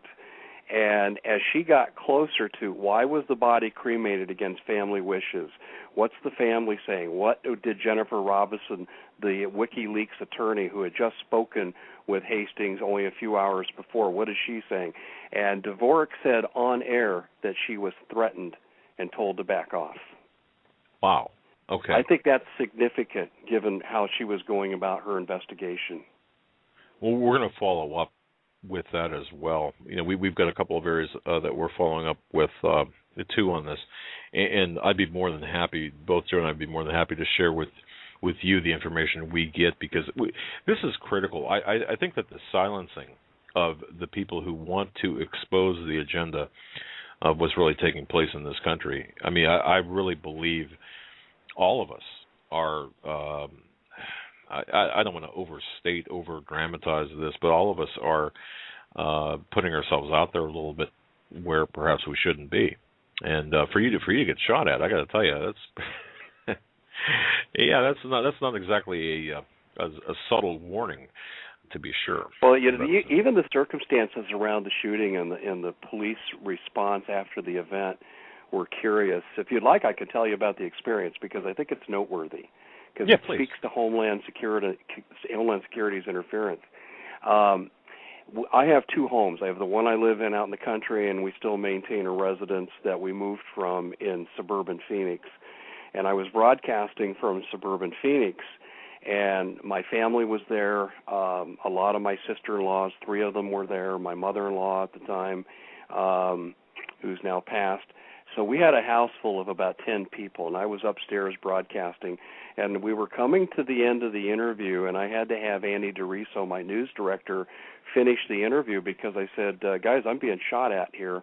And I got down on the ground. Now, my next-door neighbor, a 2-tour Vietnam veteran, was looking out his bedroom window and said a white van pulled up, 2 guys jumped out, classic ski mask, and were firing shots purposely over the house, not into the house. So we all were making our 911 calls, I, my wife, my sister-in-laws. Now, we are less than 3 minutes away from one of the substations of the Glendale Police Department, which was the suburb. They took almost 30 minutes to respond to shots fired call. There were 2 eyewitnesses to the event, and also the police even admitted when they got there they had had over a dozen calls of shots fired. One of my sister-in-laws, Joanne, she went ballistic on the police. I had to calm her down. I actually had known one of the policemen, and I had to calm her down. She was so incensed that they took so. She goes, "We could all be dead. You guys don't care. You don't do your job." And so one cop took me aside who knew me. He said, "Dave, I'm telling you," he said, "we just got this call." He said, "We were here within 2 minutes of getting the call." And I said, "Well, how do you explain the other 28? And he goes, "I don't know." What I found out after the fact is Homeland Security now can override all 911 calls, both inbound and outbound. And that's our operating theory on why the delay occurred. Now, here's the interesting part of how they wrote up the story. The event took place in the last week of July. Last week of July. They wrote it up in their police report as fireworks from 3 weeks ago, despite the eyewitnesses. Really? So it was a clear message. Now, at that time, I was going pretty hot and heavy against John McCain. You know, I had told one of his staffers I was going to wreck his presidential bid if he didn't back off my property. And I was told, you know, I shouldn't be issuing threats because they could boomerang back on me. And that was said at the Arizona State Capitol in a meeting with a couple of representatives. And I said I take that as a threat. And then I had another event. I was driving home after coaching a game one late Saturday night to my country home. Basically, it's deserted at night, and a car raced up behind me, and I'm in the right-hand lane, and started putting their brights on me and coming up real close. So I took my turn off. They followed me. So now I'm on with Maricopa County 911 because we're an unincorporated Maricopa County, no local police. So I'm on with the Sheriff's Department 911 for almost 10 minutes while they're following me. I was able to maneuver, lose them, and they found me again, but I got their license plate number, a driver's description, and about 1 a.m., about 2 hours after the event, I got a phone call from a Maricopa County Sheriff insisting I must have done something wrong. He had traced the license plate number back to where I used to live in Glendale, but he wasn't planning to do anything. I was incensed. So the following Monday, 2 days later, I contacted Maricopa County, and I said, I want to copy the 911 tapes. Lady calls me back about an hour later, and she said they don't exist. Not a surprise. Let me tell you. So we all go through this, though. You know, I'm not setting myself up to be a sympathetic figure here, but there are risks that we all take. Where will this lead? I mean, Michael Hastings, victim, in my view, a murder victim, but part of a larger conspiracy. Where are we headed? I mean, that's not the right question. What in the hell's going on here, Dave? I mean, I think we're racing towards false flag, martial law, and then World War III, and I think Putin has anticipated that. And you've heard, no doubt, about the Russian war maneuvers, which are the biggest since the end of the Cold War, which we know the Cold War never really ended, but that's the way it's being reported. And I think Putin has anticipated that Obama's backed into a corner. He's either going to capitulate and lose his presidency on Iran and Syria and capitulate to Putin and his blackmail, or he's going to take Russia right into war. And this is why the Russians are going on military maneuvers. And I think there's another date out there that we should talk about. And I'm getting conflicting information, and so I have to confess I'm not 100% sure. But I do know that the 100th anniversary of the Federal Reserve Charter is December 23rd of this year. Correct. I've been told by some sources this is up for review and renewal. I've been told by others that in 1927 a permanent charter was issued and cannot be revoked. What do you guys know about that? Very, very good question. Let me answer them and turn it over to you, Joe. I asked this very same question to a source of mine today. This morning, I was talking to this individual who I trust immensely. I mean, I trust this source, and I brought this up because I received an email about this. According to my source, who he believes, based on the information he knows, that this is going to quietly, that the charter is going to quiet. It has not been permanently installed, as you indicated, at least not to his knowledge. But the charter will quietly be renewed with modifications. Now, I'm not sure what with modifications means. And I've heard separately, aside from the Federal Reserve, that there is a new economic system already put together. The ownership is complete, but there does not have to be an economic collapse for this to be implemented. Do you think we have to be under martial law for that to happen? I think it's inevitable. I'm in disagreement with Joe in this respect, because what we see happening here, the government is going in debt $200 million every hour, and it's mathematically impossible for this system to sustain itself. It's a Ponzi scheme, of course. You've talked about it numerous times. So what I think is going to happen, or not actually, I joke with my source. It's my mouth is moving. It's his words coming out. But what I believe is going to happen is we are going to witness the economic collapse that will be a catalyst, along with the social unrest, along with war. It's going to be a three-pronged situation. Yep. And the economic part is the same thing. Yeah, and I'm going to tell you something. The economic part is going to take the wind out of people. It's going to be so severe, where the commodity prices, bread, milk, gasoline, unaffordable, and it's going to affect our everyday life. Now, that's not to say the world is going to end, but the world as we know it, our lifestyles, will be severely disrupted. I'll give you a mechanism on how this very well might happen. If we do engage in war with regard to Syria and Iran, what's going to happen to the price of oil and what would the ripple effect be through our economy with regard to food and other necessary substances that we need to survive, medicine. Oh. Well, we know if we lose the world this reserve could be the globalist status. trump card. In other words, force Obama to go to war, and that'll collapse the economy on its own. That's very true. Yeah, with the solution, the new economy, the new system ready to go, the question me and my dad go through brainstorming and talking about is, will they let us kill each other off for a week, a month, 2 months, and then send in people? Yeah, we have as part of there's not going to be any 911. You're not going to be able to pick up a phone and dial 911. Right, it'll be anarchy.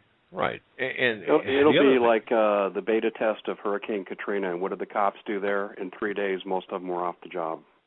Exactly. And yeah, you're not going to find any help anywhere, so you better be as prepared as you can and organize in communities and what have you. But the one issue that you'd mentioned about the war scenario, and I believe this to be true because as far as I'm concerned, the fuse to World War III was lit with Benghazi, perhaps prior to that, but at least exposed via Benghazi. That said, the fact that our dollar is really the only thing our dollar is tied to is the free flow of oil and energy to the United States. It's not backed by gold or anything like that. It's just backed, with the oil. Just the threat of a stoppage of oil from the Middle East would be enough to tank our economy. And then, of course, Dave, what Geithner had admitted to Kyle Bass during an interview where he was the Obama regime, it was their intent to kill the dollar, not allow it to die, but kill it. This all pretends to me a planned scenario of anarchy. And yes, war, domestic unrest, and this is what we're looking at. Well, it's interesting that you would bring up the anarchy part, and if you wouldn't mind, I'd like to digress into that for a moment. Sure. I've done some research on this, and I remember my background is mental health, and I checked out what I was told through some of my colleagues, and we're all in agreement on the technology here. We have the chemtrails, we have the Gwen towers, we have HAARP. We have the ability with the production of chemtrails bringing out nanoparticles now for people to ingest some of these nanoparticles and have a type of reaction in their hypothalamus and limbic system which controls your fight or flight mechanism and also your emotions.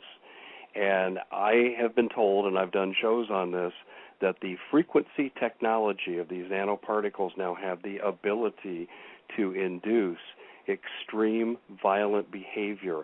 And it's kind of interesting because if you step and look to the side and see what Hollywood is doing, there's been an obsession with zombie defense drills, and it's been covered by the media. There's been movies made about this, and I don't think it's an accident. And I will tell you, one of the things I was told by my ex-FEMA intel guy that went into hiding, he said, watch out for the zombies. Now, to kind of confirm this on the side, and I reported on this, last fall, Simon Properties, which is the biggest owner of malls and strip malls in North America, signed an agreement with Homeland Security to allow all of their facilities to be used as housing and or detention centers in times of national emergency.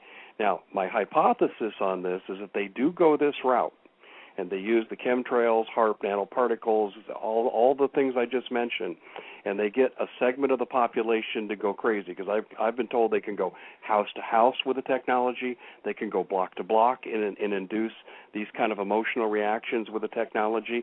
But let's just say for a second that people are under threat, they don't have food, there's violence in their area, but the government says, hey, come here to the shopping center. And also, by the way, the NFL and the other Major League sports teams joined in the same agreement a month later. So go to your refuge site. Once they have the majority of the survivors in the refuge sites, then you can start to look at some real depopulation. You could look at moving people more into central communities in the stack and pack mentality of Agenda 21. I mean, there's a whole host of possibilities. But the guys, I'm telling you, the technology is real. It's here right now. I've been able to confirm that.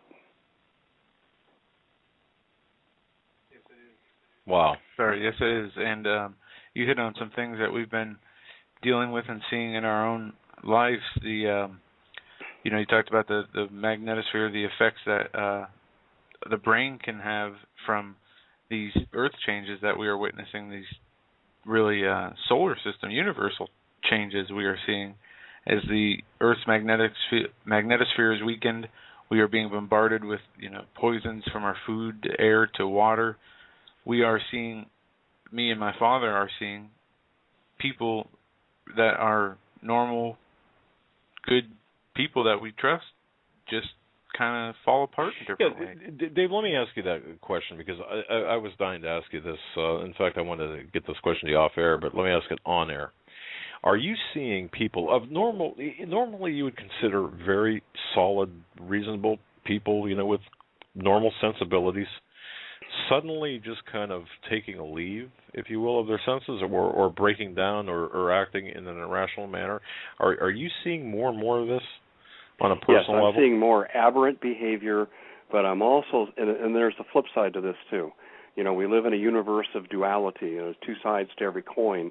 And on one side, yes, I'm seeing more acting out, as you're suggesting, but also I'm seeing more retreat and withdrawal and denial of present circumstances. Okay, I agree. And it's one or the other, and it's the pendulum. It appears to be swinging very strongly in both directions. Or, yes, I'll leave it at that. Wow. It's well, no, but when the ex-FEMA guy told me about zombie attacks, he said, we can do things that the public has never heard of. He also told me about designer viruses that are there that no one knows about. I mean, he said it goes way beyond Ebola. It can be race-specific, gender-specific. He said it can even be, to some degree, age-specific. This is a guy who would have known, gentlemen, because remember what I said? I first met him as a first responder to chemical biological attacks. This was his area.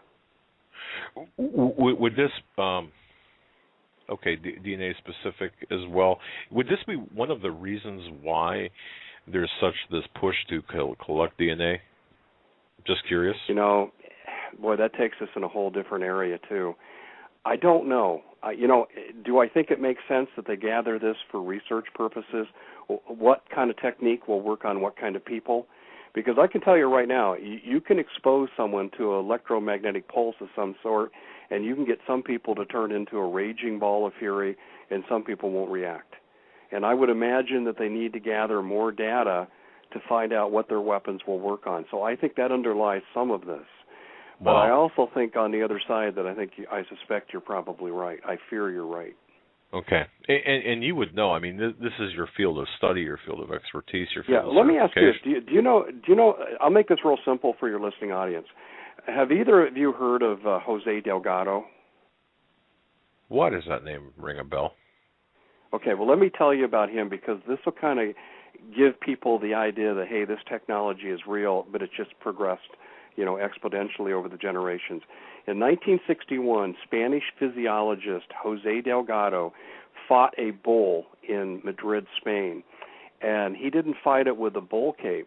What he did was he put an implant into the limbic system of the bull, and as the bull charged him, he pressed an electronic receiver, sent a signal to the brain of the bull, and the bull stopped in mid-charge and calmly walked away. Well, Delgado was promptly brought to Yale, lectured on the technology for about 4 years, and in 1968, he went to work for SRI, the Stanford Research Institute, CIA research front. Interestingly, he died in his 90s in 2011, but in 2005, I saw a YouTube video from him, and he said, we should never have done this technology. We don't have the right to play with people's brains, their emotions, and make them do things they ordinarily wouldn't do. And he said he had regretted his life's work. This is very telling, and I think this is exactly what he's referring to, is what I'm talking about here with the mind control weapons. Yeah, we read an article the other day. A magnetic field applied to the brain can alter people's sense of morality. Moral judgments often have less to do with outcome and more to do with intention. Take murder, for instance. The U.S. legal system makes distinctions between a crime committed in the heat of the moment and one that's planned ahead of time. But moral judgments may not be as simple as we believe. MIT scientists have shown that they can alter our moral judgments simply by magnetically interfering with certain parts of the brain. And this is an old article. But I have to tell you guys, that information's over 50 years old, that technology. One of the things that Delgado did when he got to Yale, he actually implanted an electrode into the limbic system of a cat. And I used to show this in my psychology classes in the old 16 millimeter. That tells you how long I've been teaching, the 16 millimeter videos that we used to show. I remember those. And what he did was when he sent the signal to the cat, he could make the cat literally go crazy and attack anything in sight, or to become extremely fearful, or to become very docile and peaceful. So what you're talking about there is that same technology that existed in 1964. That's interesting you say that. MIT is not releasing anything groundbreaking. It's interesting you talk about becoming docile. I've heard that there was a Russian astronauts that went up into space before they knew to create their own magnetic field, and when they came back, their state of mind was docile unless they encountered anything that was alive. Then they turned into animals pretty much until it was dead, and then they went back to their docile state. I'm not sure if you've heard of that. I have. In fact, actually, in 1997, I was given a trailer video of a show, a documentary that Charlton Heston was going to present. And half of the show was dealing with how the magnetosphere affects human consciousness and human behavior. And I probably still have it somewhere in storage. But on this, it said that you can affect mass populations if you can change some of the magnetic signals coming out and change the frequencies. That was 1997, and NBC had actually sponsored this, and they had the entire video, but then they have your commercial here, so you could see it was raw footage. But it was ready to go to production. The show never aired. Really? Okay. Yeah, well, and I think for obvious reasons. Oh, well, of course. You said Jose Delgado. Is that who you asked about? No, that's who you said, yeah, the bullfighter, Jose Delgado. Yep. Okay. Jose Delgado, I credit him as really being the father of this technology. And if I had to make a guess, now remember, his work went black in 1968, and he doesn't surface again into that YouTube video in 2005. But Jose Delgado, I believe, is the modern architect of mind control technology. The modern architect, and of course we can go back into the what was revealed by the Church Committee and the MK Ultra studies, and for people to believe, by the way, just as an aside, that all of this had suddenly shut down with the exposure of the Church Committee and subsequent investigations. It's ridiculous. It's ludicrous to think that it's shut down. So anything has been refined. But wow, though the stuff you're talking about, Dave, is quite advanced. And well, let's take what we know, what Nick Begich talks about. Yeah, Nick Begich talks about the same thing. Yeah, he talks about the same thing with HAARP. And I think Nick Begich, I know Nick Begich. I had him on my show. He made the connection between Delgado and the mind control possibilities of HAARP. That's actually in his book, Angels Don't Play This HAARP. Oh yeah. Yeah, and we've got his book here, Controlling the Human Mind, the Technologies of Political Control, Tools for Peak Performance. And Chapter 8 is Weaponization of the Mind. And it talks about influencing and controlling the mind and body by external means. This has been of great interest to the military. The impact of the science is just now beginning to be recognized, although referenced in the open literature. And it talks about electromagnetic fields. It talks about the rate of pulse, the duration of pulse, the repetition to the electromagnetic frequencies, electromagnetic radiation, all can induce or enhance certain effects, such as stimulation of bone regeneration and fractures. Well, wait a second. Dave, weren't some of these, the very things you're talking about, weaponized and rolled out during the Pittsburgh conference, the GA conference, I believe it was in Pittsburgh here a couple of years ago? Weaponized. Yeah, I think wasn't that the World Trade Organization conference, and they beta tested those weapons on the people. Right. G8 with the sound. The LRAD stuff. It was the G8 conference. Yeah, I do remember that, and you're exactly right. They used what they called sound cannons. Correct. Which is no more than an electromagnetic frequency weapon.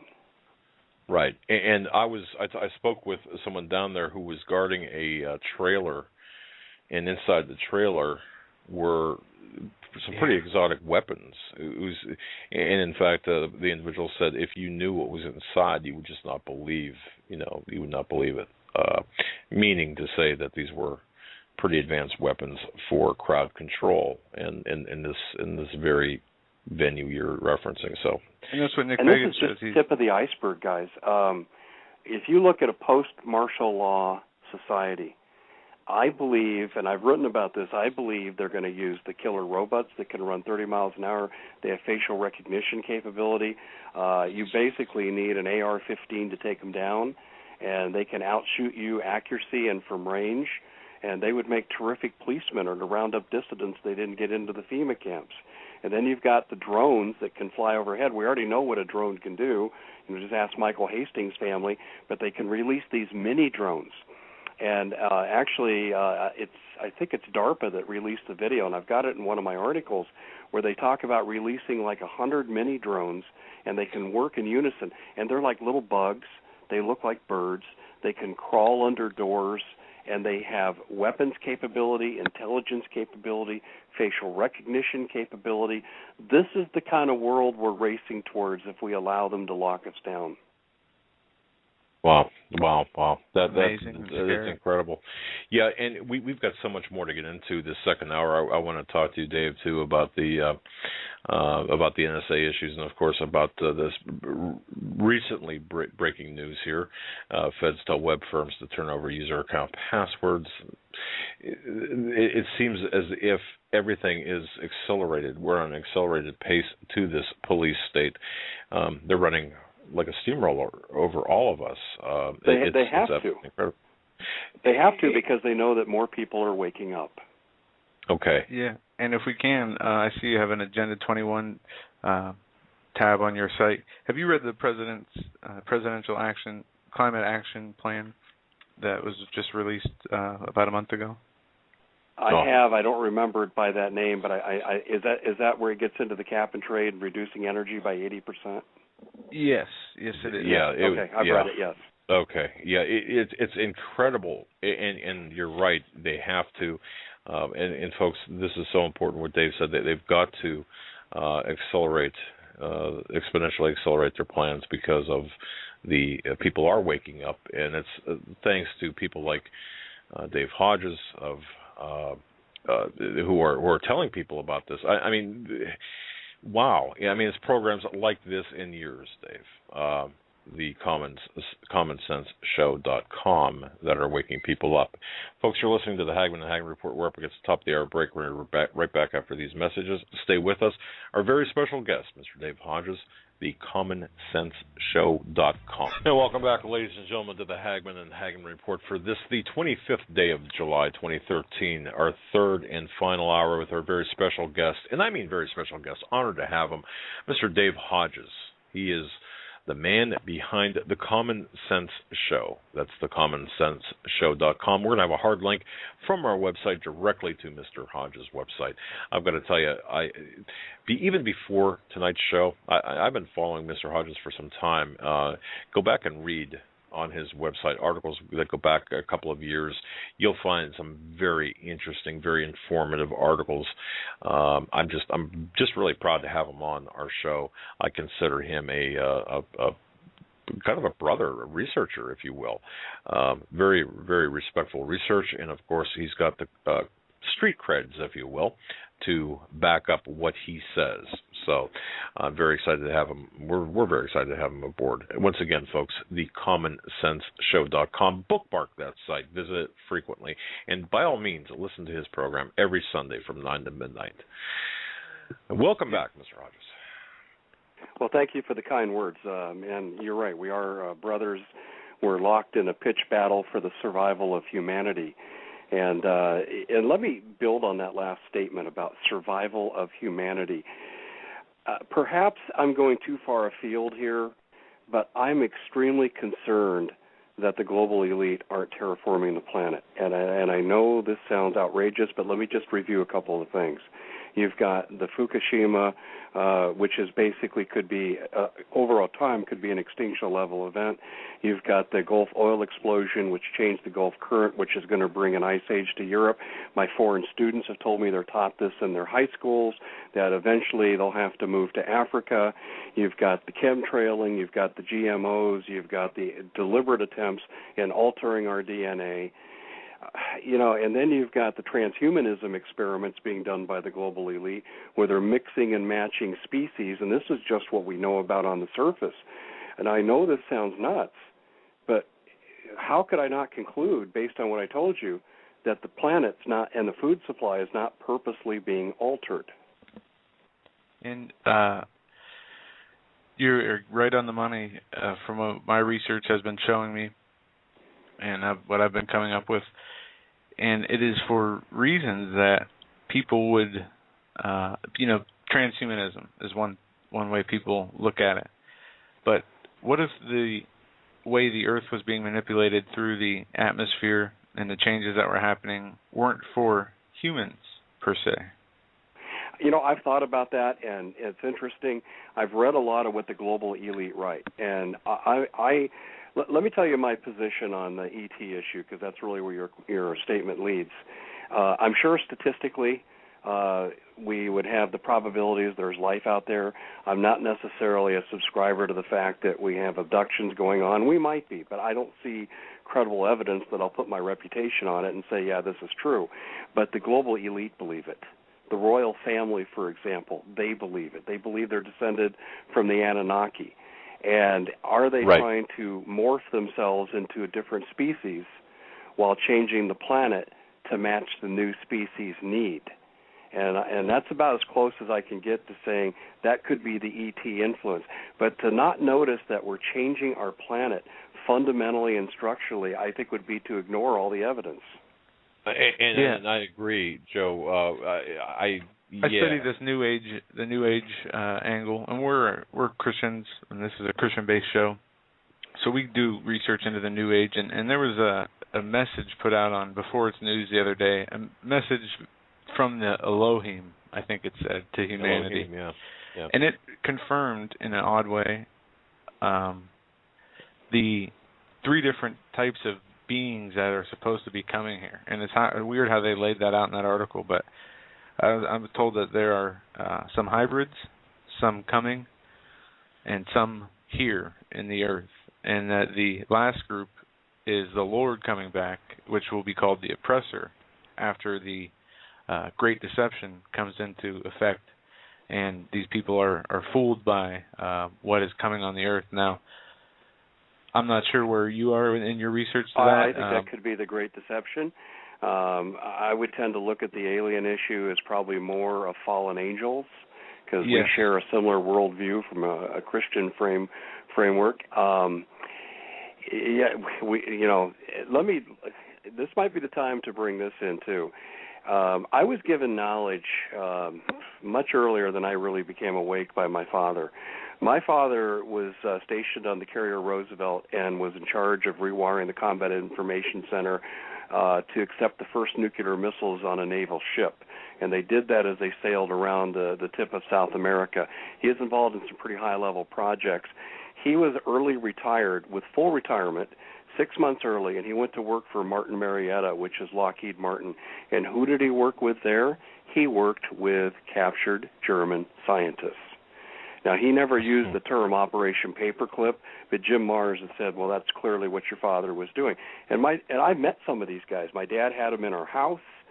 We used to speak German in our house. My dad's side of the family is from Germany, and I was fairly fluent in German when I was young. We had my German grandmother living with us, and I remember these guys clearly.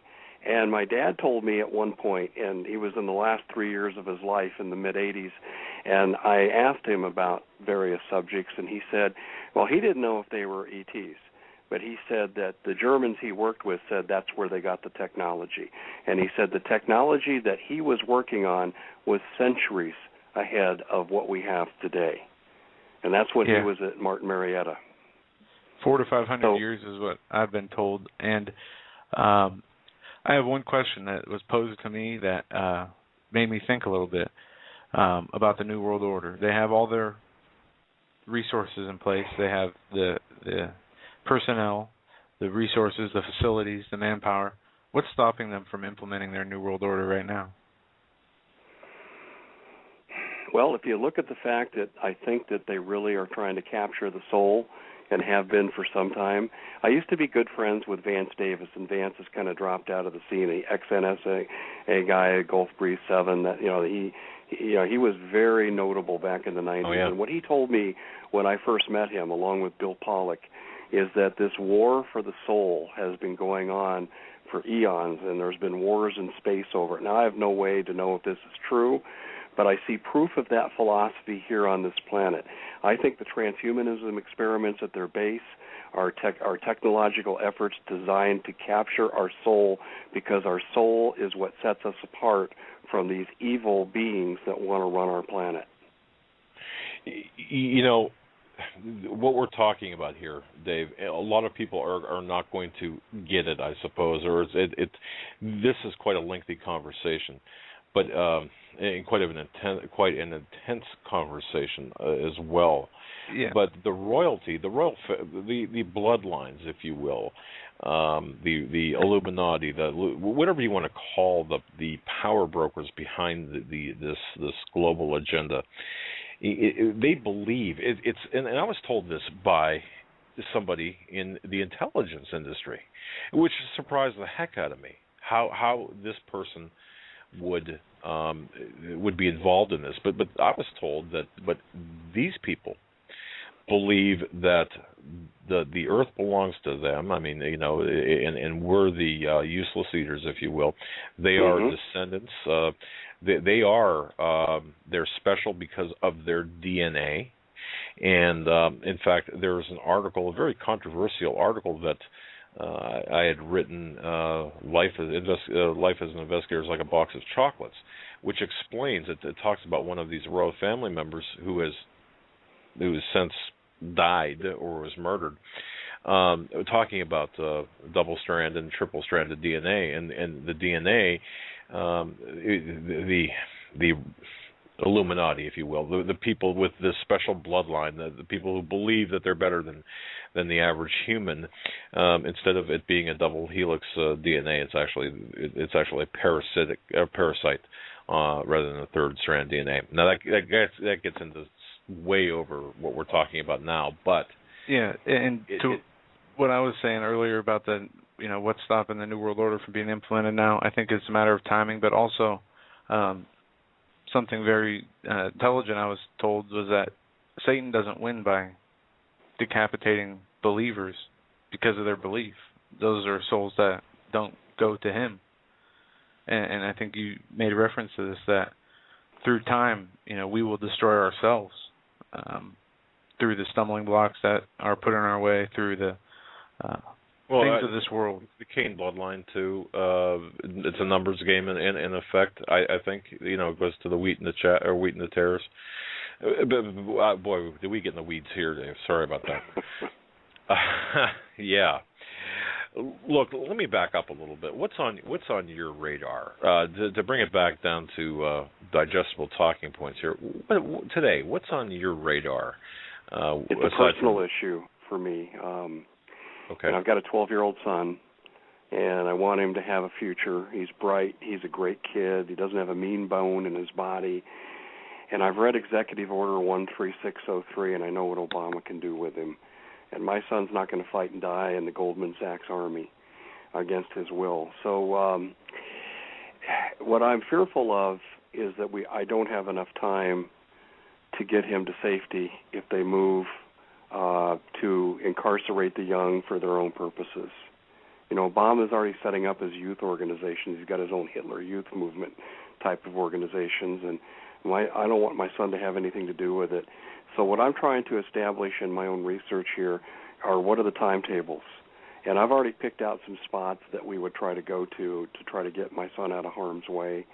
It's kind of interesting. I had a conversation with one of our deans about 8 years ago about the same issue, and his son was 14 at the time, and he said that, yeah, they'll never get their hands on my kid. That's a growing feeling, and they're going to have a hard time, I think, pushing over an involuntary draft. But if you look at what that executive order says, they're not just going to have a military draft. They're going to have a civilian conscription draft under the Department of the Labor where they could take my wife and send her to one place to work and send me to another. And I start to think of the concentration camps and systematically starving people to death while you use slave labor. But anyway, long answer to your question, what I'm really looking at, are there predictable time frames that I can look at and reasonably make a judgment on if I need to protect my son, what kind of time frame will I have to enact an escape? Now, I'm not a coward, but I will do what I got to do to protect my son. What's your research come up with? I mean, because this would be of interest to all of us here. I'm scared because I'm afraid this Federal Reserve date could be the end-all date. I don't know that for a fact, but it worries me. I'm hoping we have 1 or 2 years.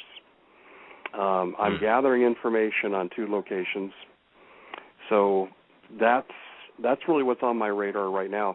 And that's what really, when I started on, looking into the Michael Hastings situation and what he and Ed Snowden probably had as information, and I thought, boy, this is serious, because if we have to go into martial law lockdown to get what they want done, this could happen a lot sooner rather than later.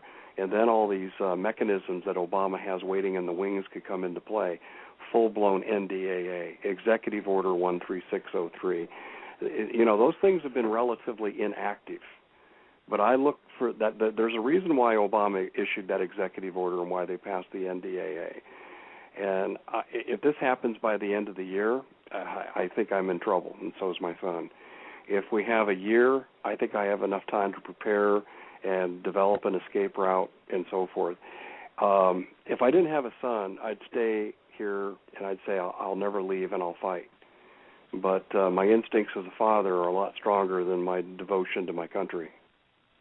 I'll tell you, I can't agree with you any more than that.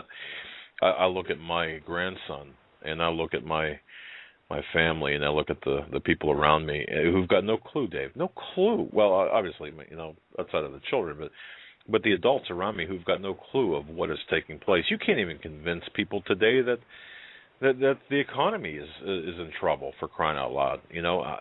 It's bizarre. I mean, the normalcy bias that is gripping this country or has gripped this country. Yeah, and I find myself falling into that. We were on vacation for 11 days in San Diego. We're on the beach. We're at the local restaurants on the beach. We go to SeaWorld. Life is beautiful. It's fun. My wife and I had a great time. And you just think everything is all right with the world when you're there. And then, you go back to your writing and your research and your broadcasting, and you realize you just took a mental vacation. That's all that happened. Nothing has changed. Okay, let me ask you a question, because this is your specialty, your background in psychology.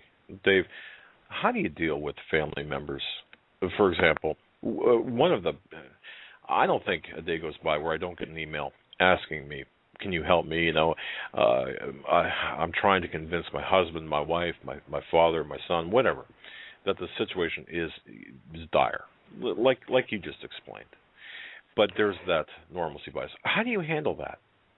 Well, or how do you recommend it? At the base of the answer to your question, what I've discovered are there many doors of entry into knowledge about the New World Order. It came to me through, CAFTA, the Canamex Highway, the North American Union, and then I'd start to discover all the other stuff. That's the good news, is that if people have some kind of tribulation with the government, that they've been victimized in some way like we were in our community, that's a way that you can use that to reach people. And often people are much more receptive to it. The other part of this is if people's lives are working, and my life is still functional. It's still working. And if your life is working, why should you listen to some crazy conspiracy theorist saying that the sky is falling and we're all going to die? You look around, you go, no, it's not. Everything's fine. You're nuts. Get your life in order. And that's the danger that we deal with, is that people within their circumstances see life as normal. They don't particularly like the government. They don't like Congress. Most people don't like Obama, but they don't really know why. I think they go off a sense that just things aren't right. But as long as their life works and their kids have shoes on their feet and there's food on the table and a job to go to, they're fine. The people that really listen are the historically discriminated against groups. And I'm saying that a lot of my African American friends, and I've got a lot having been a college basketball coach, they're very open to this because they know how enslavement happens. They've got the folklore passed down generations through their family, and they recognize tyranny a lot when they see it because of what they've been told when they were growing up. But if you take your average middle-class guy, no matter what his race is, if his life's working, he's fine. And so you get the normalcy bias. Bury your head in the sand. And this is what the globalists have been masters at. They've brainwashed us through the propaganda of television, and they make us believe everything's okay. And I think they're going to come and steal the serenity of the people who are asleep like a thief in the night. I think it's going to happen very quickly. When they institute total martial law control, I don't think we'll have weeks. I think we'll have hours. When you say hours as opposed to weeks, you mean the time from an event or when they decide to push? Okay, that's what I thought you meant. Yeah, from the time of an event to the time they institute martial law, they'll have the rollout of troops. And I think there's no question. Okay, and is this what all of these military exercises are for? Boy, you're bringing up a really interesting topic, and I'm confused by this. I'm getting multiple reports. I don't mean 2 or 3. I mean like 9 or 10 from California in areas like Victorville or El Centro, where they are seeing, I've had one report that they're seeing Russian tanks on the ground. I think the source is pretty credible. I've had another report where they've seen as many as 500 Russian soldiers under the control of a U.S. military officer, but the U.S. military officer was wearing a UN hat. And these are coming to me. Now, what's interesting is we could be fighting the Russians in the Middle East, yet we're training their troops with their heavy equipment here in this country. Can you guys make any sense out of that contradiction? Yeah, my head is about to explode when you say that. No, of course not. Of course not. Why are we bringing in, and I know we've had this mutual training pact with other nations, but why are we allowing the Russians, for example, the Chinese, whatever, the North Koreans, whoever, into our military to allow them to train this insanity that's going on? Which brings me, by the way, to a question I need to ask you about, and I know that I could be accused of having ADHD by jumping around here, okay? But there's just so much to all of this. Well, it's okay because we're being attacked on multiple fronts. So it's very understandable why we would jump around from topic to topic. Well, because, once again, this is huge. Everywhere we turn, there's something that needs to be explored. But let me ask you a question, because this is something I haven't really seen you comment on, and you might have, and I missed it. And as one of your followers, I just, if I have, I apologize. Who is Barack Hussein Obama? And well, let's just go with that. Who is he, and why is he here now? That's a great question.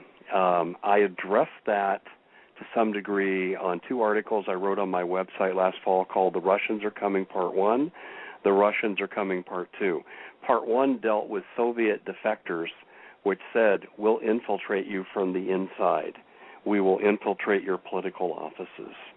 And they have done that. And the Part 2 dealt with Obama's background. His real father, and I'm convinced this is true beyond a shadow of a doubt, and I'm sure you're aware of Larry Grathwohl, the guy that penetrated the Weatherman Underground as an FBI informant. Good friend. I've had Larry on my show 3 or 4 times, and I wrote Part 2 based on a lot of his research and research I found on my own, and I'll just sum it up by saying what I found. Obama was born to communists, he affiliated with communists, and he was bred to be a communist, and this is part of a multi-generational plot that started with Bill Ayers and Bernardine Dohrn on behalf of the globalists. The Weatherman Underground was not a dissident organization against the Vietnam War. That was only one of their covers. They were put into place. They were the red diaper babies of some of the most prominent economic people in this country that wanted communism so they could basically get total fascist control, and they want total, absolute dictatorial control, and Obama was bred to be that man. He was bred for this job. He's a CIA asset. I'm absolutely convinced of it. He's got a moral background in his history that is terribly reprehensible, but this is how they control people. They recruit people like this so they can control them. So Obama was the right communist at the right time to usher in this agenda. You were going to say something, and I believe you were going to say that Obama is the illegitimate offspring of Frank Marshall Davis, perhaps? I don't want to put words in your mouth. You're exactly correct. I totally believe that's true. Okay. And you know, I'm kind of, boy, I don't know. I certainly follow Joel Gilbert. I've got his book, and I've read his research, and I certainly believe that's very possible. Dave, do you recall an incident that took place when Obama and Lugar, when Obama was a junior senator from Illinois, and he was part of the nuclear, what was it? The U.S. sent, the United States and Russia. They were mutual disarmament program, and him and Lugar went over to Russia to inspect some military armaments, and Obama was detained at the Perm airport for 3 hours. Did you hear about that? I'm not familiar with that story. I'd like to know about it. Yeah, well, this happened, and I don't have the notes right in front of me, and I didn't expect to be talking about this, but this is a number of years ago, like I said, when he was still a junior senator of Illinois, or for Illinois, and he and Lugar were aboard a military aircraft that landed in Perm in Russia, and the FSB, or the Russians, KGB, stopped the plane and wanted to board the plane. They were not allowed to board the plane. They had Lugar and Obama come out of the aircraft. They kept Obama away from Lugar, away from everyone else, kept him in isolation for a 3-hour period. No one is commenting on what happened during that 3-hour period. Supposedly, and this is the story that appeared, and it appeared in a couple of overseas newspapers, but one or two articles here, or one or two newspapers here just reported on the inconvenience of it. They really didn't get into much. But according to the information we have, is that it was an issue over Obama's passport. But no one knows what transpired during that 3-hour period when Obama was separated from the rest of the people, the rest of the delegation, including Lugar, with the Russians for 3 hours at Perm. And I'll get you the information on that, but the information I would is really pretty be sparse. interested in seeing that. You're exactly right. But my confidence call on the accuracy of Larry Grathwohl's information about Obama being bred and raised by communists to be a communist is 100%. In fact, there was an encounter. Joe Arpaio, you remember the feds went after Sheriff Joe, for the immigration issue, and accused him of racially profiling. He retaliated by going after Obama's birth certificate. And in one of his investigations, and I've got this in my article, I just don't have it up in front of me because I wasn't thinking we would talk about this tonight, but there was a postman that delivered mail to the heir's family. And Joe Arpaio's investigators tracked him down, and he went on the record and issued an affidavit that he met young Obama at the heir's house as he was delivering something. And the encounter went something like this: "What's your name?" "Oh, I'm Barack Obama. I'm in law school." "Now, what are you going to do?" "I'm going to be the president of the United States." Exactly. And we know that Dohrn and Ayers, we know that they launched Obama's state senatorial campaign from their living room. That's without question. So you asked me a question, who is Barack Obama? He's a stooge.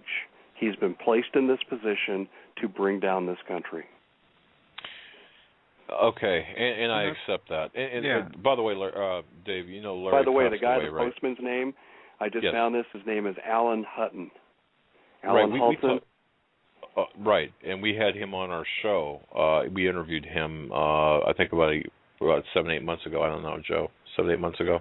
Yeah. He came on with Larry. Larry, you know Larry passed away last week, right? Larry Gruffalo? No. Yeah. Yeah. I'm sorry to tell gosh. you this on the air. Yeah. He was found in his apartment. He apparently had a heart attack and 65. Yeah, I didn't mean to break that to you on the air, but we were just in shock because we found out right before we went on air last week, the day it happened. Do you he's been a guest here. No. Larry apparently had been sick. Well, I mean, who knows these days, okay? But according to his daughter, Lindsay, no, it was no. But we were just rocked. I mean, it rocked our world because we didn't even know he was really sick or there was problems. He had hinted, but not anything to the extent that would take him down like that. So I don't know, Dave. I'll tell you. You hear about this, and again, I didn't mean to drop this. I thought you knew. I apologize. Yeah, it's pretty stunning. I just interviewed him about 3 months ago, and he's an American hero. Yeah, he'd always call me when he wanted to come on. He said, "I got something new. It's time to do a show." And I absolutely loved the guy because he was extremely courageous, and he was taking on some of the most corrupt forces in this country. That's why I asked if there was any indication of foul play. No, I don't know. I know Lindsay was just his daughter was just beside herself, and to be honest with you, these days who can tell? But I do know that we can celebrate this program in his honor. Are you familiar with Jim Para? Yeah. Yes. Yeah. Okay. Yeah, he's been on our show a few times too with Larry on one or two occasions, and he was a police officer at the San Francisco Park Place bombing where the sergeant was killed in that bombing. Yeah, Sergeant McDonald. Yeah, so we've got a mess here, and I believe you're right. So you would describe Obama as the ultimate Manchurian candidate, perhaps put into office by the globalists, or by, I don't even know how Manchurian he is. I think he has pretty good conscious awareness of what his mission's supposed to be. I think he has a distinct lack of personal discipline, and you can see that in his personal life. And I think he's not carried out the mission he was supposed to. I had Lindsey Williams on my show recently, and he was saying many of the elite have grown impatient with Obama. That's why I would be surprised if he's still the president come Christmas. That was one thing I was going to ask you, Dave, because we've heard about that. Yeah, and we're hearing rumblings, and I don't want to get too far into the weeds here with this, but the infatuation or the abnormal obsession with Lincoln and other things. Is it possible that Obama might know that? Like a dog off its chain, he's still in the fenced yard, but he broke his leash, perhaps, at least as far as the globalists are concerned. Could he perhaps know that, maybe, just maybe, he might not finish out his term? Yeah, I think there's no question. This is a desperate man, and he's like a wounded animal, and that's why I think that this is an extremely dangerous time for the American people. I agree. Oh man, wow, yeah, and okay, and I don't know what will happen in the future. Obviously, whether he stays in power, whether he's impeached, or whatever happens. I would like to ask. I'm not an Obama apologist by any means. I found the man personally reprehensible, but can you imagine being the president at the time of the globalist takeover of your country? That it's in his watch that this country is going down.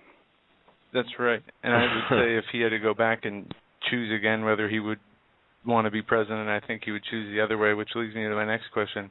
If Mitt Romney was in office today, do you think anything would be different? No, it would. He would be. I'm actually surprised that they didn't elect him and push him through, because of his position with Bain Capital, and he has a lot more professional demeanor. He doesn't have the mood swings that Obama appears to have. I think he'd be a much more competent leading force than Obama is. I'm really kind of surprised. Now, I will tell you, I'm actually glad that Obama got reelected, because it gives us an identifiable enemy that the people are beginning to wake up to. If we would have had Romney in, we would have had to start the process of familiarization to the globalist agenda all over again. That's a good point. And that's a very good point. And now, from a psychology point of view, I'm not the psychologist here, but does this not give us at least the illusion of having a fighting chance, if you will, knowing or identification of him as an enemy, or not an enemy, but the antithesis of our constitutional freedoms? Well, yes, it does. To Mom Pa Kettle, who would never wake up to a globalist conspiracy and look at what's really going on the planet, the Obama sins are out in the open now in the mainstream media. So, yes, he is an identifiable target that we can rally against these policies. So that's an excellent point. And there are some people that are going to have to be taken to the altar of the New World Order in terms of waking them up through the path to understanding who Barack Obama is. Okay, very, very good. Now, I've got a question from Janine out of Eugene, Oregon. Wow, how's that for a rhyming thing here? Janine wants to ask you about any timetables. She's been hearing, and I'm just going to summarize her email here. She's been hearing about this September, October, or this fall as being a potential for some sort of economic collapse and or global conflict. Is that what you're... Go ahead. This is my scenario. This is the chronology I see. False flag, martial law, World War III. Wow. I see. Now, don't hold back. The reason false flag has to come first is people aren't going to accept just going under martial law. You're inviting a really strong counter reaction. But if the people think this is for our good, that Syria or Russia or Iran has perpetrated some heinous attack in Chicago and they've killed tens of thousands of people, yes, of course, the government has to do this for our protection. Once they have us under lockdown, then they can move us towards war. And that segues nicely into a question by John K. from Hollywood, Florida, not California, Hollywood, Florida, who asked us to ask you if the Boston bombing, if what we saw after the Boston bombing was a conditioning and training aspect for martial law. Without question. There is no doubt on that. It was a horribly botched operation. I mean, it was done by amateurs, it appears. I think my 12-year-old son could have planned it better with all the holes that they've had, both in carrying out the operation and then trying to cover it up. But the aftermath of it was like clockwork, house to house. I got a picture in an article I wrote where a guy in a FEMA vehicle who has a machine gun turret on his vehicle points it at a guy videotaping him from his bedroom window. I mean, that's, to me, the symbol of the tyranny of the martial law lockdown they did. You've seen the videos, I'm sure, people ushered out of their home in their bedroom clothing, barefoot in cold weather, right, treated very harshly. People had done nothing wrong, and you have these thugs coming into their home and taking over and ushering them out. That's what we're looking at. But I don't think it's necessarily going to be FEMA troops as much. To answer her question, I think that when they go for the gun confiscations, it's going to be the Russian troops, and that's what they're training them for in this country.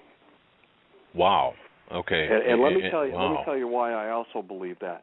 The rumors of Russian troops, in fact, my good friend Sherry Wilcox, who has a great blog called Sherry Questioning All, she photographed Russian soldiers inside DHS vehicles in eastern Tennessee and western Kentucky, and she ran on her website. I had her on my show to talk about it. I included these pictures in an article that I wrote, and it was not right in the same proximity time-wise as was the Boston Marathon bombing. And the Russians have been here for quite some time. They're clearly training, but let me tell you how the government just tied this together for all of us. FEMA announced, what was it, last week or the week before, a bilateral agreement to bring 15,000 Russian troops to America to train. Now, that's a desensitization PR move. Hey, look, we're supposed to bring the Russians in. FEMA says it's okay. Hey, folks, the Russians have been here for a long time. It's FEMA covering the government's backside. Interesting. Okay. And it'll be that simple. I don't want to trivialize it, but it's going to be that simple because the infrastructure, I mean, it's already been set up. They're already here. They're integrated into our paramilitary, police force and military. And that's another question that I've gotten here by email from Joseph, no relation to my son, who asked, wants you to comment on the paramilitarization of our police departments. Any thoughts on that? Aside from the obvious. Well, if you recall my own shooting incident, I was told and I learned that the reason for the police delay was probably Homeland Security interfering in the emergency transmission of calls and the notification of police to be dispatched to the scene. But it goes further than that. Homeland is throwing millions of dollars at big city police departments with military-grade equipment. Now, this really gives the police officer on the street a huge advantage over your typical street criminal. So they welcome that from a personal protection standpoint. What they're not seeing is the Homeland training that's going with it. For example, like the DHS training that took place in La Junta, Colorado back in April, where they said Christians are your enemies, veterans are your enemies. Americans who support the Constitution are your enemies. And these new breed of cops, and I hear this from the old cops. I used to have a basketball coaching assistant who was a retired Phoenix police detective. And real guy, likes the Constitution, pro-American. He's like us. He's a Christian. But he said the younger guys coming into these departments are clearly being trained to see the public as the enemy, so they'll act with extreme brutality. And this is the result of FEMA interaction and DHS interaction with our local police departments. They are militarized units. Heck, they have the armored personnel carriers with the machine guns on them now. At the Phoenix airport, Sky Harbor Airport, there was a reporter from Freedom's Phoenix. He calls himself 4409. He actually went to the airport and he was videotaping a police officer directing traffic who was holding a machine gun. And he confronted him. He says, well, you think this is okay, that you're directing people and pointing machine guns at people when you walk up to their cars? So, yeah, we're definitely militarizing the police because when the poop hits the fan, the globalists are going to call on any kind of force that they can to carry out their martial law doctrine. They're hoping the police will go along with them, and that's why they're giving the police all this equipment. They're hoping the Army will go along with them and the Marines will go along with them. I think they're less confident about that, and that explains why the Russians are here. In fact, I've been told by active duty military who've interacted with these Russians, they don't want anything to do with them. They don't even belong here, and they're nervous about why they're even here.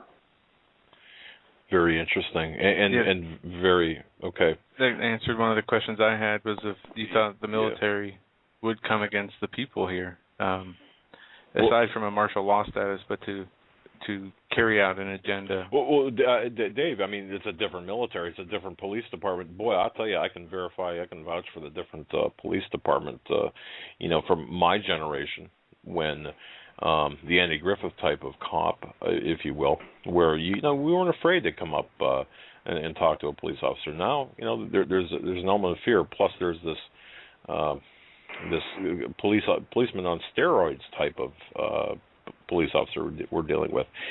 In closing here, I've got a question from Jeff, who is listening out of San Antonio, and I think this is kind of a good wrap-up closing question.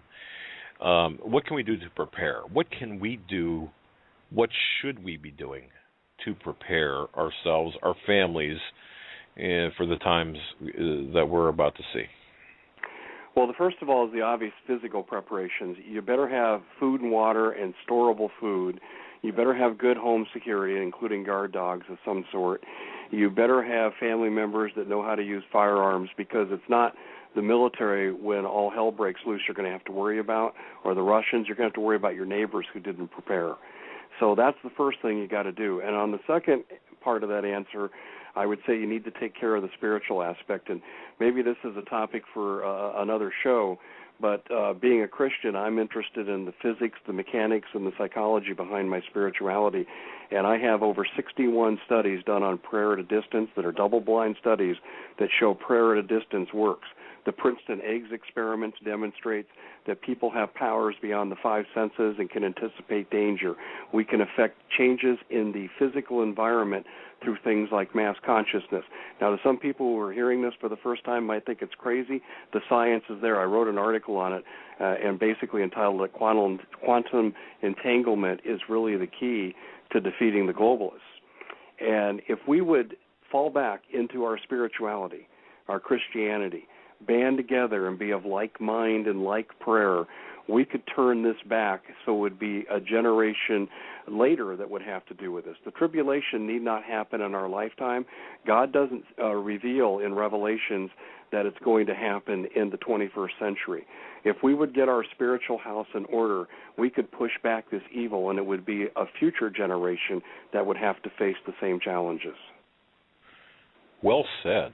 Very well said, and I respect that answer, Joe. I got to tell you, or Dave, I got to tell you, man, you're such what a great guest. What a lot of the information which you have imparted to us. I just can't thank you enough. Yeah, there's go ahead. So much more we could get into with just so little time. But plug your show.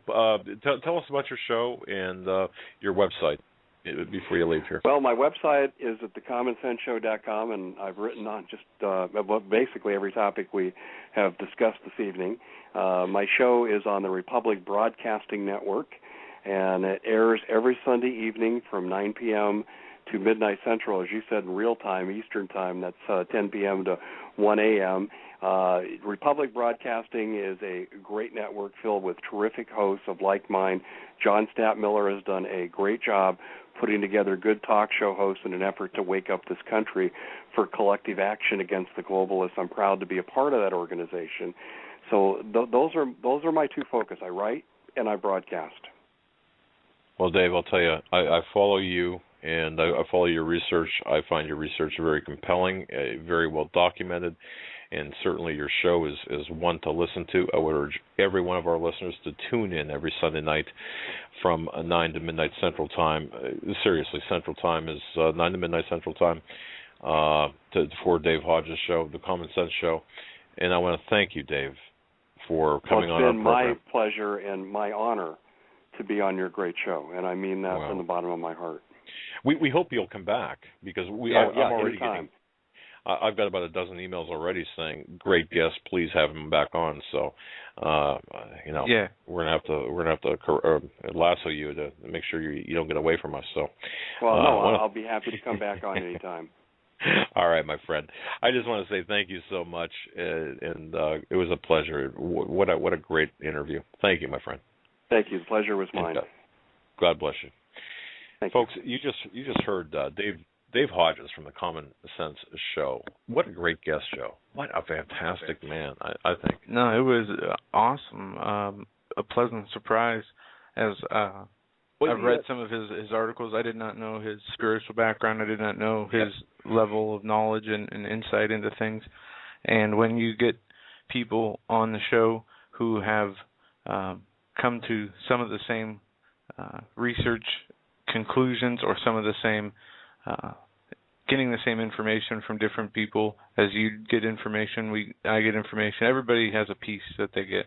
That's and when right. it all fits together, it is definitely special, and we will definitely have Mr. Hodges on again if he will come back, and it sounded like he would. And of course, we had so much more to talk about in so little time. But you know what, ladies and gentlemen,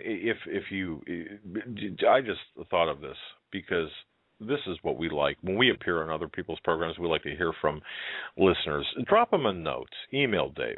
If you go to thecommonsenseshow.com, thecommonsenseshow.com, if you click on the contact there, his email address will come up on the bottom. Just send him an email. Say that you enjoyed him very much on our program.